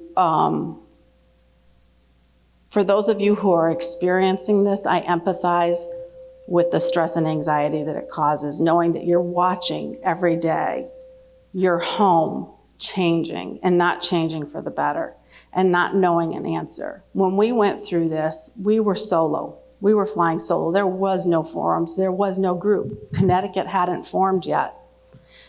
So it just was very, very difficult in trying to find those answers. We talked to a lot of contractors. We started with a mason. Mason referred us to a structural engineer. We went to a structural engineer. We then began calling contractors who looked at it and said, we have no idea what this is and we don't know how to fix it. And these were some of our solutions. Walk away, people telling us walk away, let the bank hold the bag. Well, the bank didn't do it. We made a commitment to pay a mortgage, and for my husband and I, that wasn't an option. We actually had one contractor say the words, burn it down. Just burn it down and try to claim. Well, that's also not an option. I don't suggest that for anybody. It took about 5 or 6 contractors before we found somebody who was willing to work creatively with us, because again, the information that you have today, we had none of. So the next one. Every day it got worse. Every day we went down until we didn't know what we were going to do. We looked at the things that we owned. We owned a camper and we owned a shed, and we said, okay, are we going to end up living in our shed? You know, and we can laugh now, but there was a lot of tears, and there was a lot of, am I going to be able to do this? How are we going to pay for this? We can't talk to anybody about this, and where do we begin? Thankfully, a contractor took, I call it pity on us, who helped work with us creatively to come up with some solutions. So let's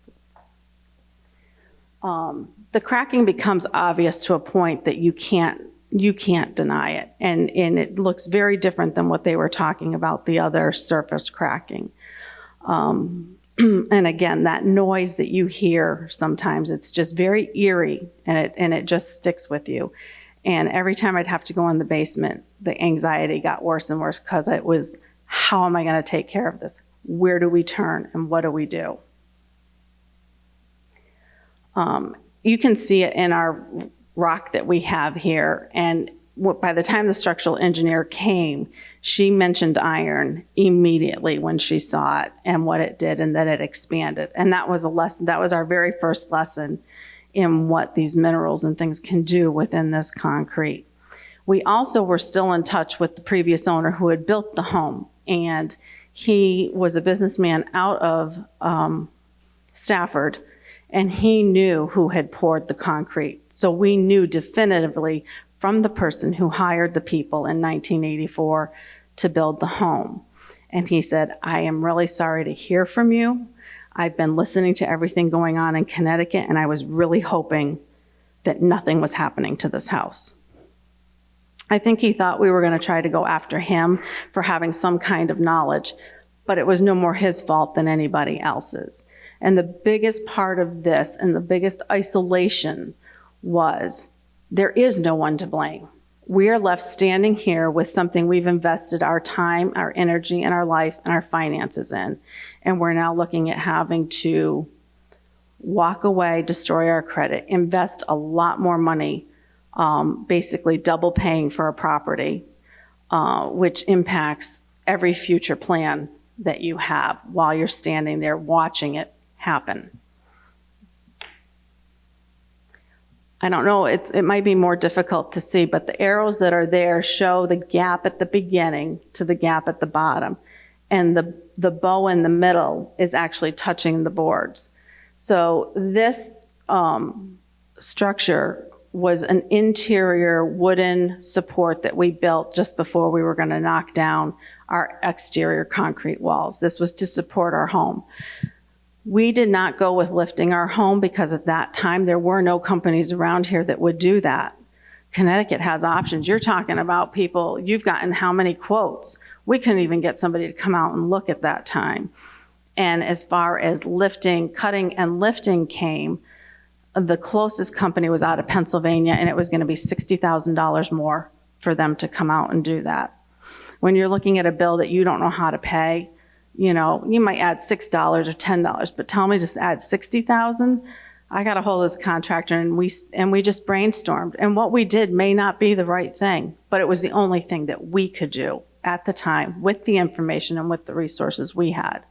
We ended up tearing ours down in 2 halves. And what they did is they built a support wall, knocked down 1 half, and we'll see that in a minute, rebuilt it, And then we had a very tall ceiling. We had sorry, let me backtrack. This is what it looked like for months at our home. How many discussions, how many meetings, how many decisions, how many more times do we have to go over it? And is it ever going to be done? We started in May, we ended in October. We had one daughter that was still living at home. We each had to find places to live. I had to go back and live with my parents. As an adult, as a 40-something-year-old, who wants to go back and live with their parents for 6 months under the highest stress circumstances that you can have? My daughter and her dog had to go live with an aunt and uncle because my mother wouldn't allow dogs. So we were all dispersed. The animals were dispersed. I know that there's got to be animal lovers out there. We had a cat, as a side story, that we went every day and put into the house that was on stilts, and then came back every morning and picked her up. And to the day that she died, when she heard that beep, beep, beep of a construction truck, she freaked out and she ran and she hid. It traumatizes everybody and everything living in your home, okay? Lots of meeting, lots of head butting, lots of just holding your head and how do we proceed? This is just a little picture of what they had to do where they scoop out and had to get at least 10 feet away from the property. What you're not seeing is we had stone walls that they had to cut through, both front and back. When you talk about it and what we're hearing today, you hear, oh, my foundation. You're thinking of that box that your house sits on. Everything that touches it and that is impacted is actually beyond your comprehension until you start it. And I kept thinking of the one line, if you've seen the movie Titanic, where they're discovering the artifacts and they're showing the woman who lived through it. Oh, look at that. That's really interesting and that's neat. And that's how some of these conversations are going as you're learning. People are telling you things, but I can tell you the experience of living through it is extremely different than just hearing it from that standpoint.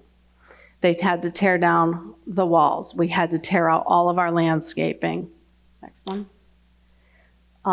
The realtor in me was extremely fascinated in the process. So I wore these two hats, and some days I'd be really excited and kind of into it and watching it. And then when I realized it was my own house, it was heavy and hard and depressing and scary. This was very fascinating how they cut the concrete personally. My husband also works a lot with saw blades, so it was really cool. There was that part where it was cool, and I'm going to say that, but until I thought about how much their bill was going to be later.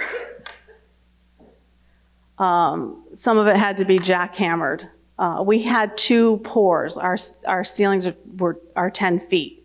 So there was an initial pour and then a second pour. The second pour, the portion around the top, was much harder. It was still intact, much more solid than the bottom part, which kind of came apart much easier. They would touch it and it would just fall down.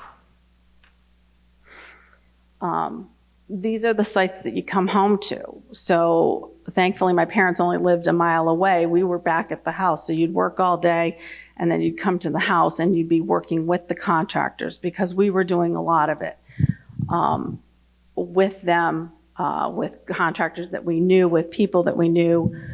So we would be there until 10 o'clock at night trying to also do things. But you would drive up and say, this is my house. It's in crumbling piles. This is what it looks like while it was on stilts, and we just had to hope nobody got hurt, and we had to hope that all of our stuff didn't get stolen, and we had to watch as the rain poured through while we were waiting for the next step to be done.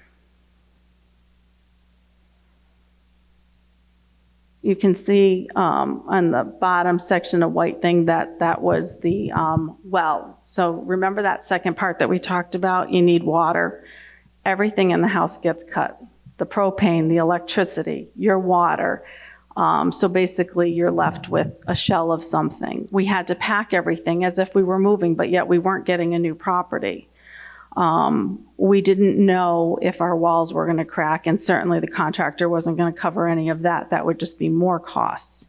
We started out with a quote that was going to be open-ended. You did not know. So the gentleman up there saying he has 2 quotes for a boom to beginning to end. We just went on a wing and a prayer. Finally, the day comes where they're putting down the forms and you start getting excited that actually something solid may come forward from it. Go to the next one. This was an extremely exciting day. It was that confidence that I was going to be able to have a home that was going to stand again. Now, some women get excited and show their friends jewelry or shiny new cars. I still, 6 years later, make my friends go look at my concrete. And I say, isn't it pretty? Isn't my new electric panel pretty?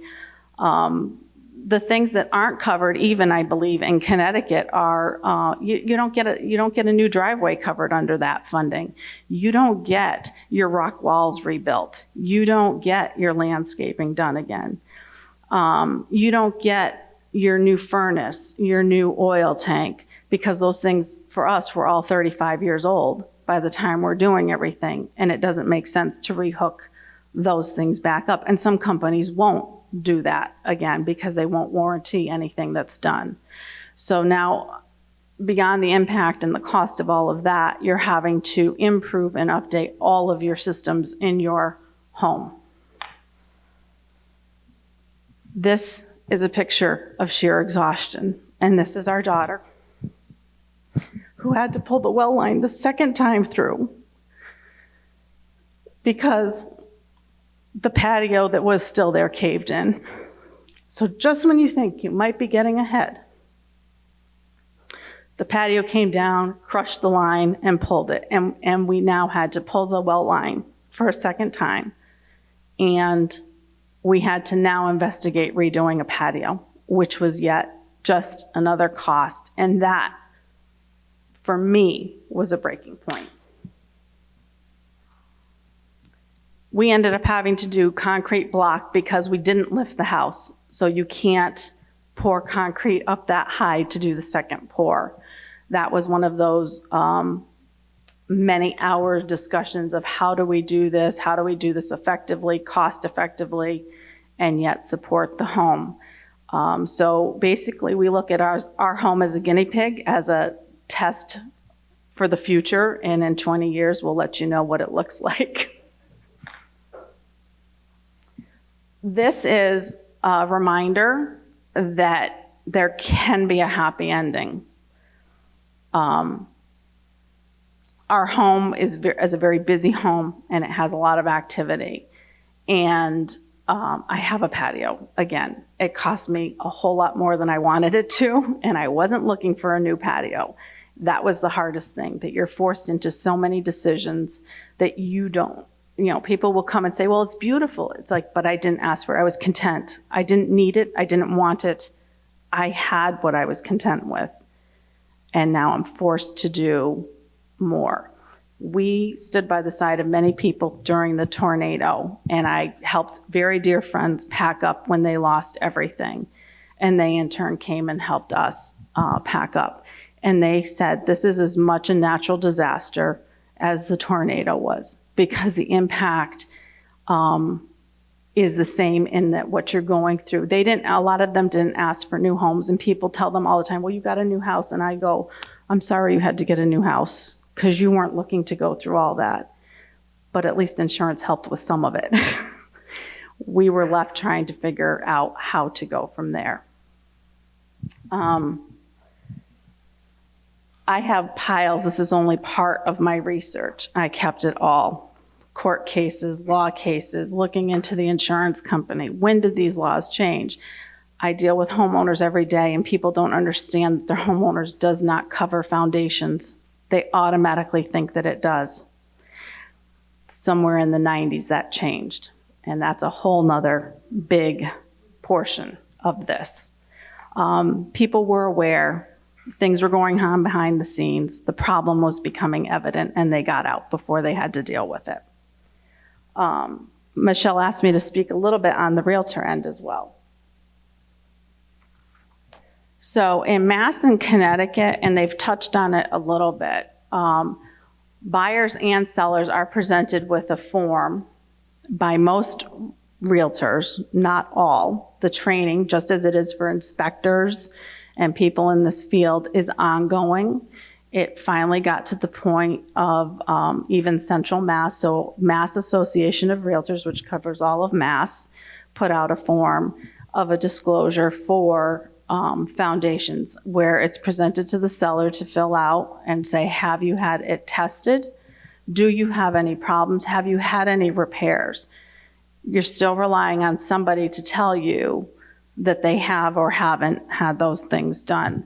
Massachusetts is the same. It's a very similar form because we are able to kind of copy or use what they've been doing and work off of that. On the Massachusetts form, it actually states that your 75% rate of core testing and stuff is on there. It's on the form for people to see, so buyers can see that information. And it also connects to the websites where they can get even more information on structural inspectors, engineers, and more help in that direction. They're still not all educated. They don't understand. They don't know. A lot more still needs to be done in that arena for training, for education. Inspectors don't know. They don't know. They haven't seen them. They haven't seen enough of it. And homeowners need to step up and sign up and talk to Michelle if you don't know. Get on some of the forums, get on some of the sites, and become part of the group that's going to help. When we talk about real estate, we talk about neighborhoods, neighbors, being good neighbors. Connecticut has been a great neighbor to us. Us as neighbors to each other. If my home is destroyed, it impacts your value. You don't think it does, but it will come out in the market stats. Your values will depreciate. No different than if there's a whole lot of foreclosed homes in your area, your values depreciate. Somebody says, well, it doesn't impact me, so you just deal with it. Okay, so now they go to the town and they get tax abatements. And if you have whole communities doing that, it affects your whole town and your whole town database and tax base. Those costs get put on. We all know that. Then everybody's taxes are going to go up. I've followed strongly the argument in Connecticut of I don't want to pay $12 more because it's not my problem. Really, 3 cups of coffee? You can't, I mean, how many times do you go to Dunkin' Donuts and somebody pays for the bill behind you? They pay for your coffee. A neighbor being a neighbor. It is one of the simplest ways to help each other, whether somebody's been impacted or not. When you know, how many people have given to organizations that they see on TV to help because of devastation that has gone on, and they'll give $5, $10 in a heartbeat, click a button, send the money. It's just a little bit of what we can do for each other to help. Thank you for your time. Goosebumps up my arms. Not sure about you, but when I hear these stories, I get the goosebumps right from the legs all the way up. It's just heartbreaking. I know that we are beyond our time here on our schedule, so I may need to make a couple of changes. Do you know if the Congressman is almost here? 12:45. All right. Well, maybe we can move forward with a couple of more of our homeowners because they have a quick one. Or if you would like to get your speech done and your information that you can share with us, we have with us Connecticut Representative Tom Delnicki. And he is a rock star in Connecticut. He has helped their homeowners greatly, and they have counted on his support like we are counting on Senator Goby and Representative Ash and the rest of our legislators. So I'm going to hand it over. Thank you. Well, I got to thank you for the opportunity to come here. I feel like I've gone into the Wayback Machine. I was just chatting with Tim over there from the meetings that we had in Tolland quite a few years ago. I want to say probably, 2015, 2016. And we were dealing with what you folks are dealing with here now. And we've made quite a bit of progress. And we haven't taken our eye off the ball. There's more that we're going to do. Because when I hear about the insurance industry, the hairs on the back of my neck stand up. Because they literally are villains in what's going on here. They took advantage of a situation. They wrote the coverage out of the policies when they realized that they were liable for it. And to this point, they've gotten a free pass. And I feel I have to make the quip. Connecticut is still the insurance capital of the world, and fighting the insurance industry is like rolling a rock up a hill, only to have it roll back down on you. So we've done some really good things. You heard from Mike McGlaris here earlier. I was on the organizational committee for the captive insurance. What we did was we passed a piece of legislation to have a group organize and develop a captive insurance company that could disperse money. We had $100 million in bonding from the state of Connecticut to start with. And the last thing we wanted to do was to put it in statute how the captive insurance company would work. Because typically, and I'm sure we have a state senator, state representative from Mass. Well, in Connecticut, I guarantee you the legislature could mess up a ham sandwich. So we trusted an organizational committee to come up with a framework. And if you heard from Mike, I can attest to the fact that people in my community are benefiting from it, are having their homes rebuilt, having them repaired, and they're moving back in, and they are rebuilding their lives along with their homes. Our captive is $175,000. He probably mentioned that. For anything above and beyond that $175,000, we have a low interest loan program that's backed up by the state of Connecticut, and that program does not affect your credit rating. If you're underwater in your mortgage and the value, you can still apply, you can still get it. It's still backed up by the state of Connecticut. And we actually improved the program in this past legislative session to allow more banks and credit unions and even out of state to be part of that. And the interest rate is targeted to and tagged to the Bank of Boston Prime. Program works. People are using it because you're right. All you get is a foundation from our captive.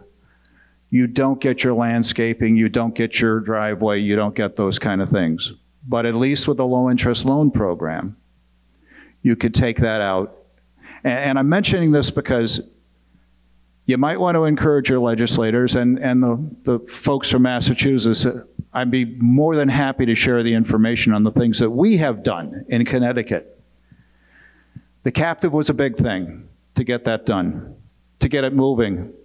And it's been in operation for 4+ years, and it's paying dividends. Something else we did in Connecticut, and it's kind of unusual to have Democrats, Republicans, House and Senate working together to make things happen, to get things done. A nonpartisan House and Senate group that actually is being a tremendous advocate. Tim will probably attest to the fact that we've done some good work there. I heard mention of the $12 Healthy Home Fund surcharge. And it was interesting how we were able to get that done. There were problems in other parts of the state, issues that needed to be dealt with, and people just didn't quite know how to handle the issue, how to fund it, how to do it. So we sat down and came up working with the insurance companies, because they don't like to do anything above and beyond collect your premiums. And they weren't initially happy with the fact that they would be collecting a surcharge off a policy albeit with a cost of $1 a month. New Haven had a problem.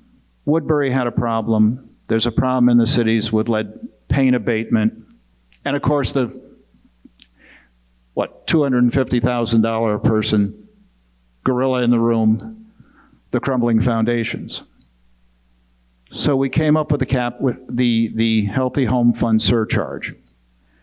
And from that surcharge, we're getting about 11,800,000, give or take, a year to go to the captive insurance. So that's a continuing funding stream. You couple that with, as I say, the previous $20 million a year for 5 years, and you've got some real money to repair homes. We've had some creative ideas when it comes to the insurance industry. There is an ability to have a one-time surcharge on the insurance industry that writes policies in a state that they cannot pass on. They have to take it out of their profits. And that's kind of like taking a cat and throwing it in the water. They weren't too happy with that idea. But nonetheless, we have broached that issue. It's probably going to come up again. They need to take responsibility here because they thought nothing of charging you on your policies. And I guarantee when they stopped and wrote out the language, your policy didn't go down 1 penny. I guarantee you it went up. And they continue to make huge profits. Other things that we've done. We had the Army Corps of Engineers come in 2-3 years ago. And they did a presentation to the legislature in Connecticut pertaining to pyrrhotite and other material that can cause problems like pyrrhotite. And they said something very, very intuitive. They said, well, Connecticut River Valley till, there's no problem there when it comes to the material. But you can have the problem in the highlands in the eastern part of the state and the highlands in the western part of the state. And I'm saying to myself, Massachusetts must have highlands in the eastern part of the state and highlands in the western part of the state. So in a piece of legislation, we empowered a group to meet and develop quarry standards. Now, I don't know if Massachusetts has standards for the aggregate that comes out of a quarry that goes into making concrete. But if you can have a problem like the quarry in Stafford, it's conceivable you could have a problem in other quarries because you can have veins of this material. The quarry standards and the testing protocol will ensure that we don't create more victims that can befall to the crumbling foundations by making sure the material that goes into that concrete is good material, is material that you do not have to worry about. You know, we've got horror stories about folks that had their foundations repaired and unknowingly, not realizing where the problem came from, as you probably recall, Tim, where they had Modus pour concrete a second time and they had their homes fail a second time. We have the University of Connecticut looking at the scope of the issue when it comes to non-residential buildings. Non-residential, because think about it. That's like the tip of the iceberg that no one's talking about yet. We had a school in Tolland that had Modus concrete, and it failed, and it had to be torn down, and a new school built. So we don't know what the scope of that is yet in Connecticut. But these are things that Massachusetts needs to also be looking at. We've done a lot of good work that can be copied, that can be put in place, that doesn't have to be reinvented. And I think that's probably one of the big points. We also have a property revaluation statute pertaining to crumbling foundations. And it had a 5-year sunset, and that was eliminated this year. And I don't know if you have it here in Massachusetts. It's in our proposed legislation right now. It is also part of S 548, where the tax abatement process would be standardized across the state, and it would not end until your foundation was replaced. There you go. We came up with that years ago working through what's called the Capital Region Council of Government. The COG there, the Council of Government, back in, I want to say it was 2015, I think, or 2016, realized there was a problem and made that a focal point. And the Council of Government, I'm proud of the fact I was on the committee that worked on that. We actually came up with legislative initiatives to give to the legislators, which they weren't necessarily so happy about. You know, it was kind of like, well, why weren't we involved? And our comment was, at that point in time, we wanted to get something done. And that was so true. But it was nice being able to hand legislators something to work with. And I continually have that as my message, that what we have done in Connecticut is a good blueprint to get moving in the right direction, to help people put their lives back together and to put their homes back together. Just taking a look here to see what else. Want to talk about advocacy for a minute. And I know you're going to talk a lot about advocacy, Tim, and I'm going to try not to steal your thunder. One of the most powerful things that occurred in our legislature was when we had a public hearing. A public hearing that involved the Planning and Development Committee, involved the Banking Committee, involved insurance and real estate. And we had, I want to say, over 100 people sign up to testify before that committee. Literally day-long testimony on this issue so that legislators would know just how big the problem is. So legislators would realize what was going on.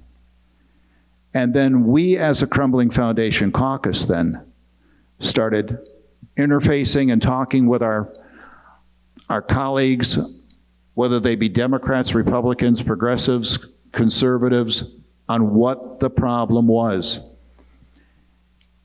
And the simple message I always had was, at some time you're going to have a problem in your district. At some time you're going to have a problem in your part of the state. And you're going to need our help and our support.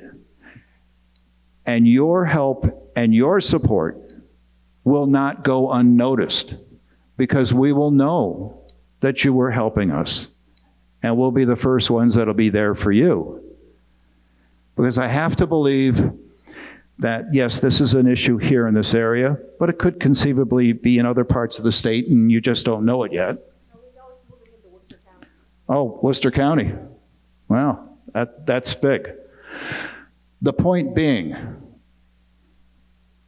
and I say this, Connecticut's a little state, Massachusetts is a bigger state, but nonetheless, everybody lives in that state.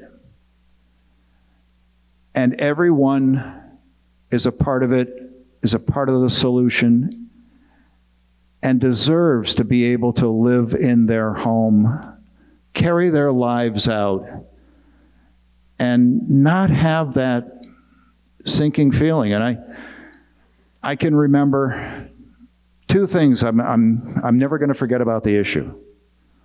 One of them was a family confiding in me that they just didn't know what they were going to do. Every day, they were afraid to go down in their basement, and they were afraid to see what was going on. And then probably about a year after the captive got up and running, I'll never forget.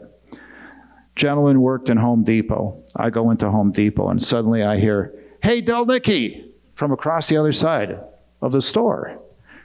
And he comes over, he hugs me and he says, "We got our foundation done from the captive insurance, and we're going to be moving back into our home literally in the next day or two." And it was like maybe a week before Christmas. And that just struck me. You know, there is a light at the end of the tunnel. And I point to the things that we have done in Connecticut and the various public acts, and you were mentioning that you have a legislative agenda. Good deal. I should get you, I don't know if you've looked at the public acts that we have passed, whether it be Public Act 21-120, whether it be the captive insurance, which was in 17-2, I think it was, or the Healthy Home Fund in Public Act 18-60, or Public Act 19-192. Feel free to grab it, all that. Deb McCoy, Deb is a tremendous person. I didn't know Deb from Boo prior to getting involved in this issue. And she is a veritable storehouse of knowledge. She really is. And I salute you for organizing this. And Tim walked out of the room, but Tim is a hero in this program. And he really is. If it hadn't been for Tim, yeah, I knew about the issue, but I never realized how big it was, because I'd have one or two people in town contact me. I was the mayor at the time. And they'd show me what was going on, and I was shocked. And, you know, of course, my first comment was the insurance company, and they would tell me, no, the insurance companies have already washed their hands of it, and they don't care. They've denied the claim. So, advocacy. Advocacy is a big thing. You go to the Capitol en masse, and you go to the governor's mansion. And Tim will probably tell you the story about me going up with the organization to the governor's mansion, and Governor Malloy looking at me and saying, "What are you doing here?" You know, I said, "Well, you know, Governor, these are my constituents. I'm here to work for them, period. End of the story." So I encourage everyone, get your friends and neighbors on board, because they may or may not have the problem. But here's the deal, and you touched on it. The value of the properties, the stigma on the properties that you have. People aren't not going to want to even look at the property in a neighborhood that has that issue. It affects everybody, plain and simple. And at some point, before I leave the legislature, I'm sure hoping to get the insurance companies on board, because they play a critical role here, and they have been AWOL on the issue, and they need to be accountable. But no, I appreciate the opportunity to come here today. And I wanted to leave you with a very simple message. I look out at everyone here and I see the folks that I was seeing back in 2015 and 2016. And we were able to get things done. And we didn't have a roadmap. There's a roadmap now of things that can be done. The captive insurance, the funding, the surcharge, the quarry standards, the disclosure forms. And yes, there's disclosure forms and a right for action, cause of action. Okay, so if somebody has the problem and they don't disclose it, you can sue them for that. And that was in a piece of legislation I believe we passed 2 years ago, was the cause of action. So there are teeth. to that dog. And people can be held accountable if they have any kind of knowledge of it. Even if they've told a neighbor, and somehow a neighbor tells you, you can sue them. You can take them to court, like Judge Wapner said. Take them to court.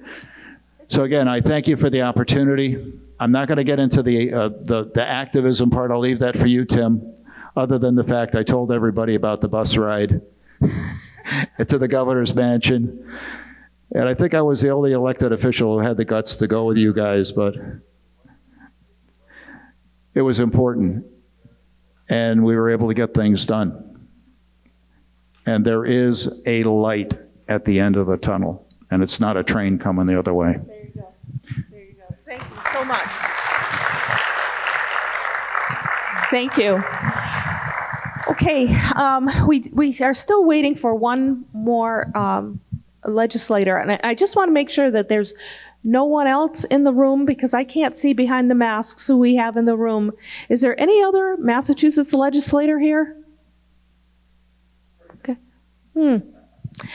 It's something we need to work on, folks. We need to expect better of them. So one more, go ahead. Here.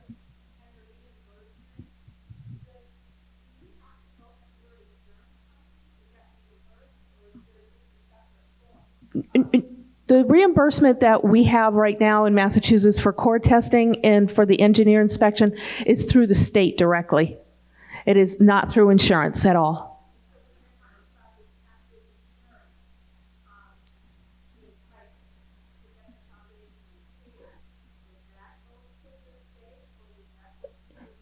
It goes through that captive. A captive insurance, so that for explanation purposes, is not what you think of as your typical insurance company, like you pay a premium and now you have coverage. That's not what that is. A captive insurance company is basically a mechanism, a company, to manage funds that are placed in their hands, hopefully by our state and our federal government, to help replace foundations.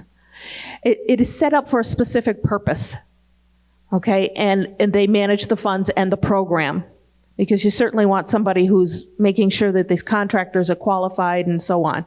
So that's what a captive insurance company is, and that is where we're trying to get to here in the state.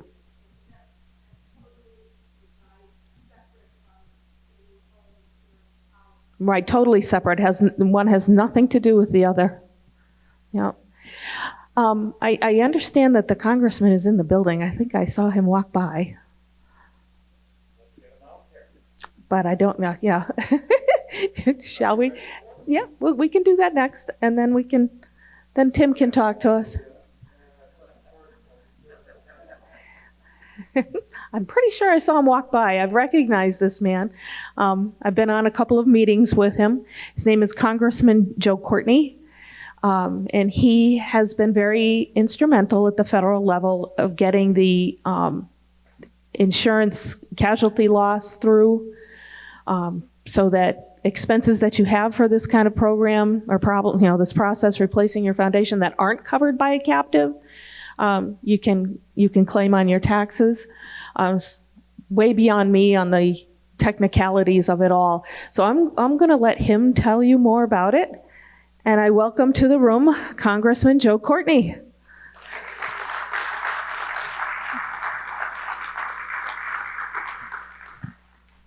Thank you for joining us today. Michelle, right? Yes. Yes, nice to meet you. Nice to meet you okay, too. Great.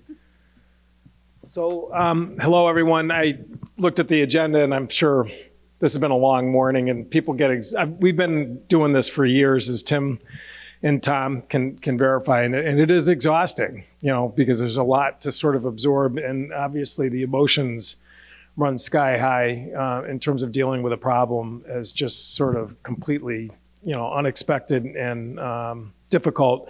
Again, I come from Vernon, Connecticut, which some of you may know is kind of due south of here, next door to where Tom Delnicki lives and near Tim.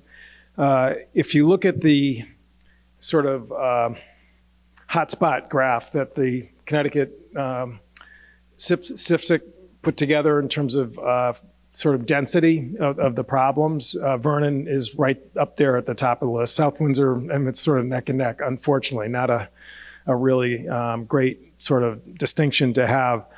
But I can talk a little bit about what's going on in Washington. I know I saw Congressman Neal had a video, I think, earlier this morning. I don't want to just kind of rehash up, but I can certainly walk through with that. But the one sort of big takeaway I just want to share with you is that, when we started holding these meetings, and Tim Heim and the was at the center of it, it was pretty dark. I mean, it was just very hard for people to understand what the heck was going on. The media, local officials, state officials, and there was so much that you had to sort of just kind of fight your way through in terms of just the threshold problems about, well, why doesn't your homeowners just pay for it? Or, why wasn't someone paying attention when the house was built in terms of the building inspectors?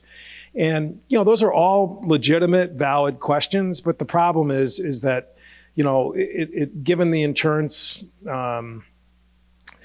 sort of blockade that exists and the fact that you just can't turn the clock back, really you have to sort of look at prospective, ways to sort of address the issue. And,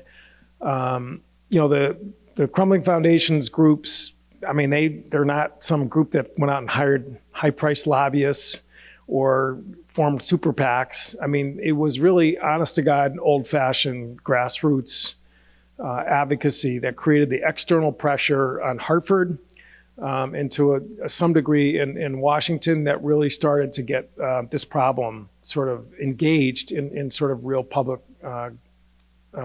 policy response.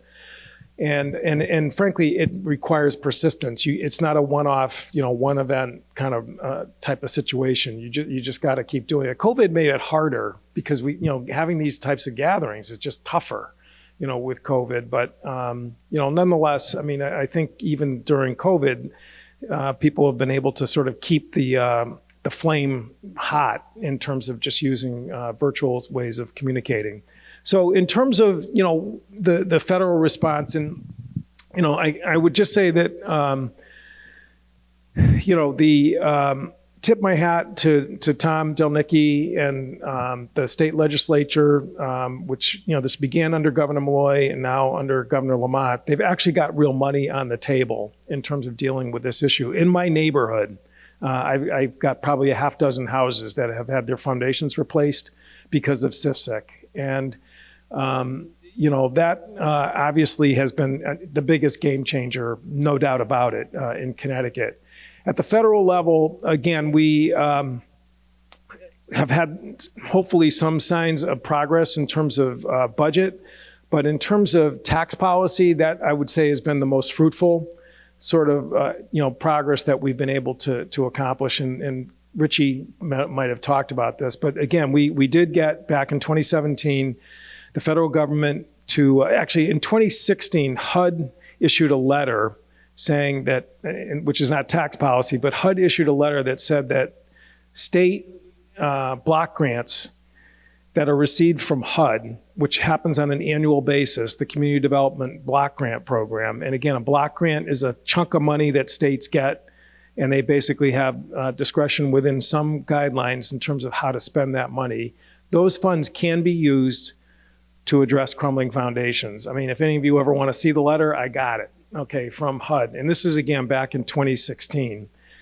Connecticut receives roughly about $13 to $14 million a year in terms of CDBG funds.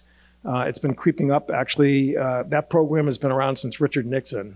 It's very popular with members of Congress on both sides of the aisle, and there's just no question that is a recurring source of funding that is coming into Massachusetts as well as into the state of Connecticut.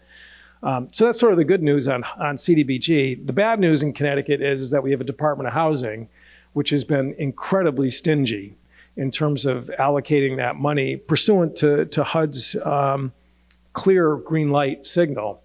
We've gotten a tiny fraction for testing for lower income homeowners, they've actually spent that money. And so it shows that such homeowners actually do exist and qualify for those funds. But in terms of actual remediation, it has been just absolute total, I don't want to use a bad pun, brick wall, but it's just, they just haven't budged. Okay. And it's much to my frustration in terms of conversations that I have with the commissioner, but that's not a dead issue. It really is just, we have to unlock it at the state level, and the same would hold true in Massachusetts. I mean, if you went and checked what the CDBG funding that comes into the state of Massachusetts, then it's just simply a question of getting whoever the housing agency is in Boston, or talking to the state legislators about trying to sort of target that resource. It's not I don't want to oversell it. That funding is not a comprehensive solution, but every dollar helps in terms of getting this momentum and the needle to move in the right direction. In 2017, IRS ruled that costs that people incur to replace their house, replace their foundation, or any other ancillary costs that come up during foundation replacement was deductible under the property casualty loss, which again, I'm sure probably Richie mentioned that. And again, that was an IRS ruling. We actually got it through Secretary Mnuchin at the time. And, that was the good news. And then the new tax law went into effect, which basically abolished the property casualty loss deduction. For anyone who had built a house prior to 2017 and up until a couple of years later, you could sort of go back and redo your tax return for 2017. There's a 3-year look back in terms of redoing your tax forms. They still qualified for it. I know people who benefited from it. I can attest to that. A guy in my neighborhood got back about $30,000 or $40,000 in his taxes when he used the deduction. And again, it is also not a one-off policy in terms of doing that. But because of the new tax law that Congress passed, it was signed by the prior administration. Now we've got to restore that, and that is looking very promising in the budget reconciliation bill that we, knock on wood, are going to be voting on very soon. Congressman Neal's Committee Ways and Means is working on getting that property casualty loss restored in the tax code.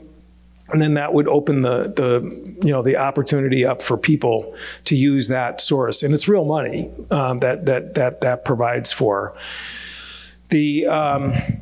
Also in the budget reconciliation, we're looking at trying to get funding for housing infrastructure. And again, this is, for a broad range of housing needs. And we're working with the Financial Services Committee to get language in there to include crumbling foundations as an acceptable use under the housing infrastructure proposal that's in the budget infrastructure provision of the budget reconciliation. And I'm trying to think, there was there's also a new neighborhood tax credit, which would allow, it's sort of like a low-income housing tax credit. This is a neighborhood tax credit for refurbishing and rehabilitating housing, which would create a way for investors at no cost to the homeowner to be able to get a tax benefit just like you do with low-income housing construction. Again, that's a program that brings in private investment to build low-income housing.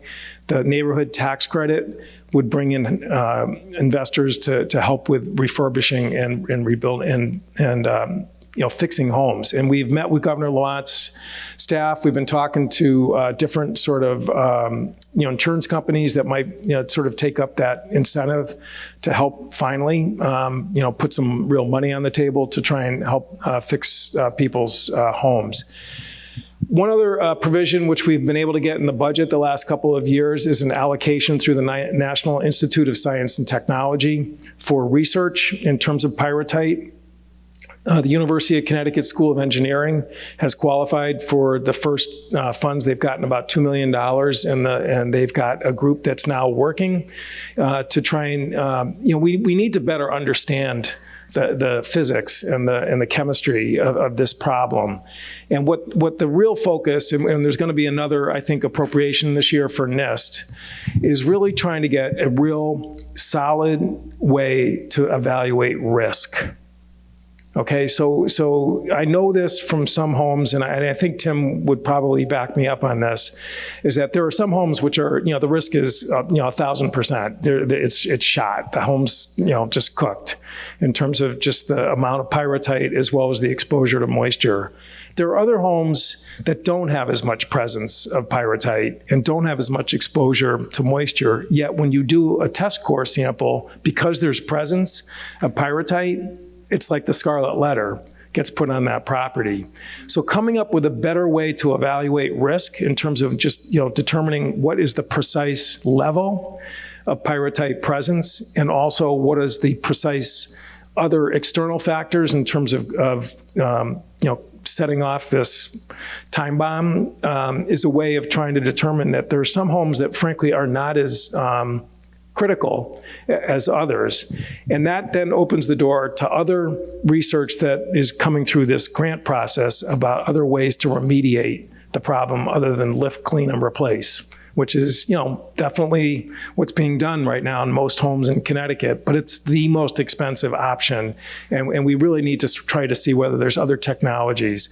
I say this as somebody, by the way, who lives right smack dab in the middle of a neighborhood, as I said. So I'm not trying to sort of slough this off, but I honestly really believe that we need to understand the science of this better, because that is maybe going to open up more options for other more cost-effective, efficient ways to fix the homes. Our office, as Michelle knows, we can get you a ton of material on this. Megan O'Sullivan in my office in Washington is the person that's been assigned to this. She's tracking all the committees that are working on the 2021 Budget Reconciliation Act, tax policies, blah blah. I mean, you name it. Megan's been great. Yeah. I get information from her regularly. Yeah. So, So. it's nice when you have legislators from your neighboring state help you out. Yep. We are appreciative of that. Yes, absolutely.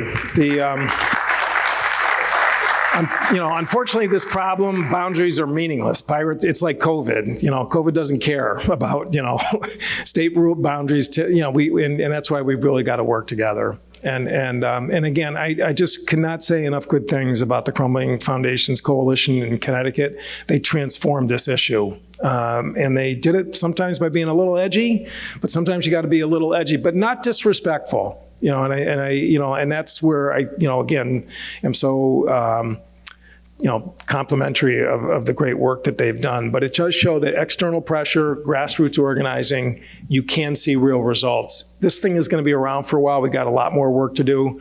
And my office, all hands on deck, we're with you 1,000%. And again, I apologize for being a little late, but appreciate the help. Okay. All right, thank you. Yeah, Megan is fantastic. Okay, so yes, we are a little late today, and I know people have things to do, but we have one more person that I really want to be able to get up and speak to you.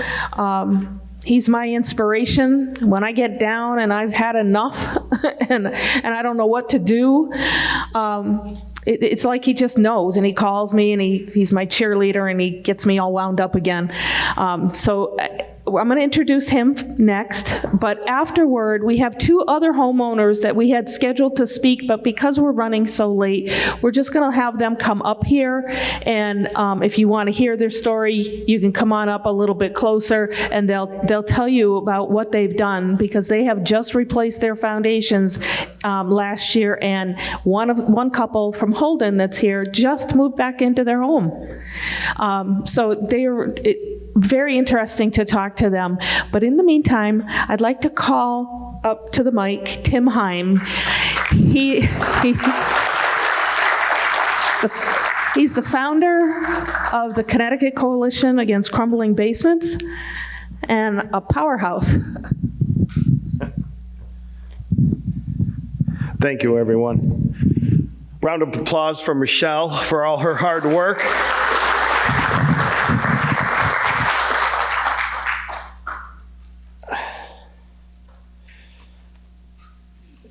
You know, it brings me back to 2015 to hear the stories when nobody was around and you felt alone and frustrated. And Joe mentioned about, emotions. And Joe and I, I had words with Joe Courtney way back years ago because I was angry. And there wasn't, the people that in Connecticut that had it, and there wasn't people that you knew had it where you could talk to. And if you look around in this room, you'll realize one thing, that you're not alone. And that's a good feeling because you're not alone, guys. And it's going to be okay. The first story was aired in Connecticut on July 22nd of 2015, which is a day I'll never, ever forget. It was then when I knew I had a crumbling foundation, and as you know, finding out your home is now worthless is devastating. I organized the Connecticut Coalition Against Crumbling Basements, CCACB, back in early 2016 and partnered up with CAVP, the coalition in Canada who's been fighting the same problem for much longer. President Allen and VP Michelle visited Connecticut and spoke at our meeting, and I in return traveled to Trois-Rivières and did the same. We helped each other by keeping this very important issue in the news and raising awareness.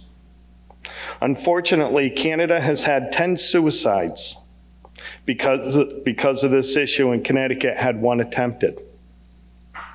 The emotional impact that this takes on family is indescribable. I try to forget the many sleepless nights staring at the ceiling wondering where I was going to get $200,000 to fix something that just wasn't my fault. As I mentioned, if you look around this room, you'll realize that you're not alone. Don't be ashamed because you did nothing wrong. Friends and family stopped calling us because this is the only thing I spoke about. It consumes you, and the only people that want to hear and listen about the issue is somebody with a crumbling foundation. The people in this room today are your new family. The people who know and understand what you're feeling and going through each and every day. I've met some remarkable people through my journey over the last 6 years. The emotional impact is very real, it's very serious, and it's very intense. I've had over 120 home visits from FEMA, Army Corps of Engineers, local and state officials, to the current governor of Connecticut visiting my home. In order to understand the problem, they need to see the problem. Folks, there is no reason why a Connecticut U.S. Congressman and a Connecticut state representative could drive over 2 hours this morning to speak, and some of your local and state politicians are MIA. This is unacceptable. You need to call, you need to send emails, you need to use social media and get each and every one of them involved. Folks, right now the state of Massachusetts expects you, each and every one of you, to pay $200,000 to fix your house. That's unacceptable. The state representatives and state senators that you elect should be here. And when I was in Connecticut, if they weren't here, believe me, I'd be following them around and asking them why. I was relentless. If you were in my way, I'm coming through. I want my house fixed, and I shouldn't be paying for this, and you shouldn't be paying for it as well. It's not your fault. My advice to each and every one of you is help each other. Get involved and help Michelle and other members. Organize small support groups at your local town hall. Talk about it. Take a day off from work and testify at a hearing. Very important. Put a face to the crumbling foundations. Tell your story. That's very impactful. Be a part of the weekly or monthly Zoom meetings that Michelle hosts. Join the Facebook page. Get on the email list. Make your voices heard, and eventually they will listen. Folks, I can't stress this enough. We didn't receive $200, now $300 million in Connecticut for the issue by doing nothing. If you take away one thing today, take away hope. That's what got me through some of the roughest times in my life with crumbling foundations. Take it from me, it's going to be okay. However, each and every one of you has to come together, get involved, and get ready for a fight. Power in numbers and actions speak louder than words. It's going to be a long road, but don't give up. Be patient. People who do nothing get nothing. And folks, we're not those people. Thank you for coming today. God bless you. And good luck with the crumbling foundations. Thank you.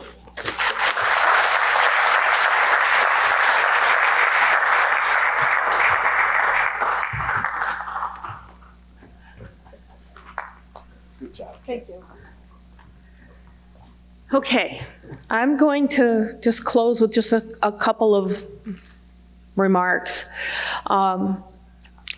Find somebody with one of these shirts on, talk to us, join our homeowners group. We'll be there to support you, we'll be there to answer questions, and together we can get this done. And let me know if you need me, I will help you. One last thing I want to say to you. When my husband and I found out we had this problem, the first thing we did was panic and go look at our foundation. And it didn't look so bad. It didn't look like some of those pictures you saw today. A few little fine cracks, but nothing too bad. So guess where we went? A place called Denial. And I'm going to tell you, you're going to go through that. You're going to go in and out of denial, and that's okay. It's part of the process. But when you come out of denial, the next thing you do is you get a little angry, a little frustrated. And then when you call your legislators and you hear crickets, you get outraged. I am going to tell you that there are a couple of people in our legislature that have really helped us, and they were here today. Senator Goby and Representative Ash are fighting this fight for us. And this lady in the front row, Robin, who is Representative Ash's aide, Robin Frechette, she is amazing. She has helped us so much. She keeps the communication going constantly, and we appreciate that. But there are others who weren't in the room today, and together we need to make that happen. We need to push them to help us and to help Representative Ash and Senator Goby to get this bill through. They can't do it alone. And we're the ones who need it passed. So let's all work together and get it done. Get out of denial, stay out of there, and get active. It's the only way that you're going to get past this. 3 years have taught me that. Thank you for coming today. We have Keith Cloutier here, who will come up to the stage, and Karen and Rick Riani. Keith is from Charlton, and his house, he had his foundation replaced last year, and the Rianis just moved into theirs a few weeks ago after going through quite a process to get their house done. They have a load of information to share if you have questions, so please feel free to stay and come up and talk to them. Thanks for coming today.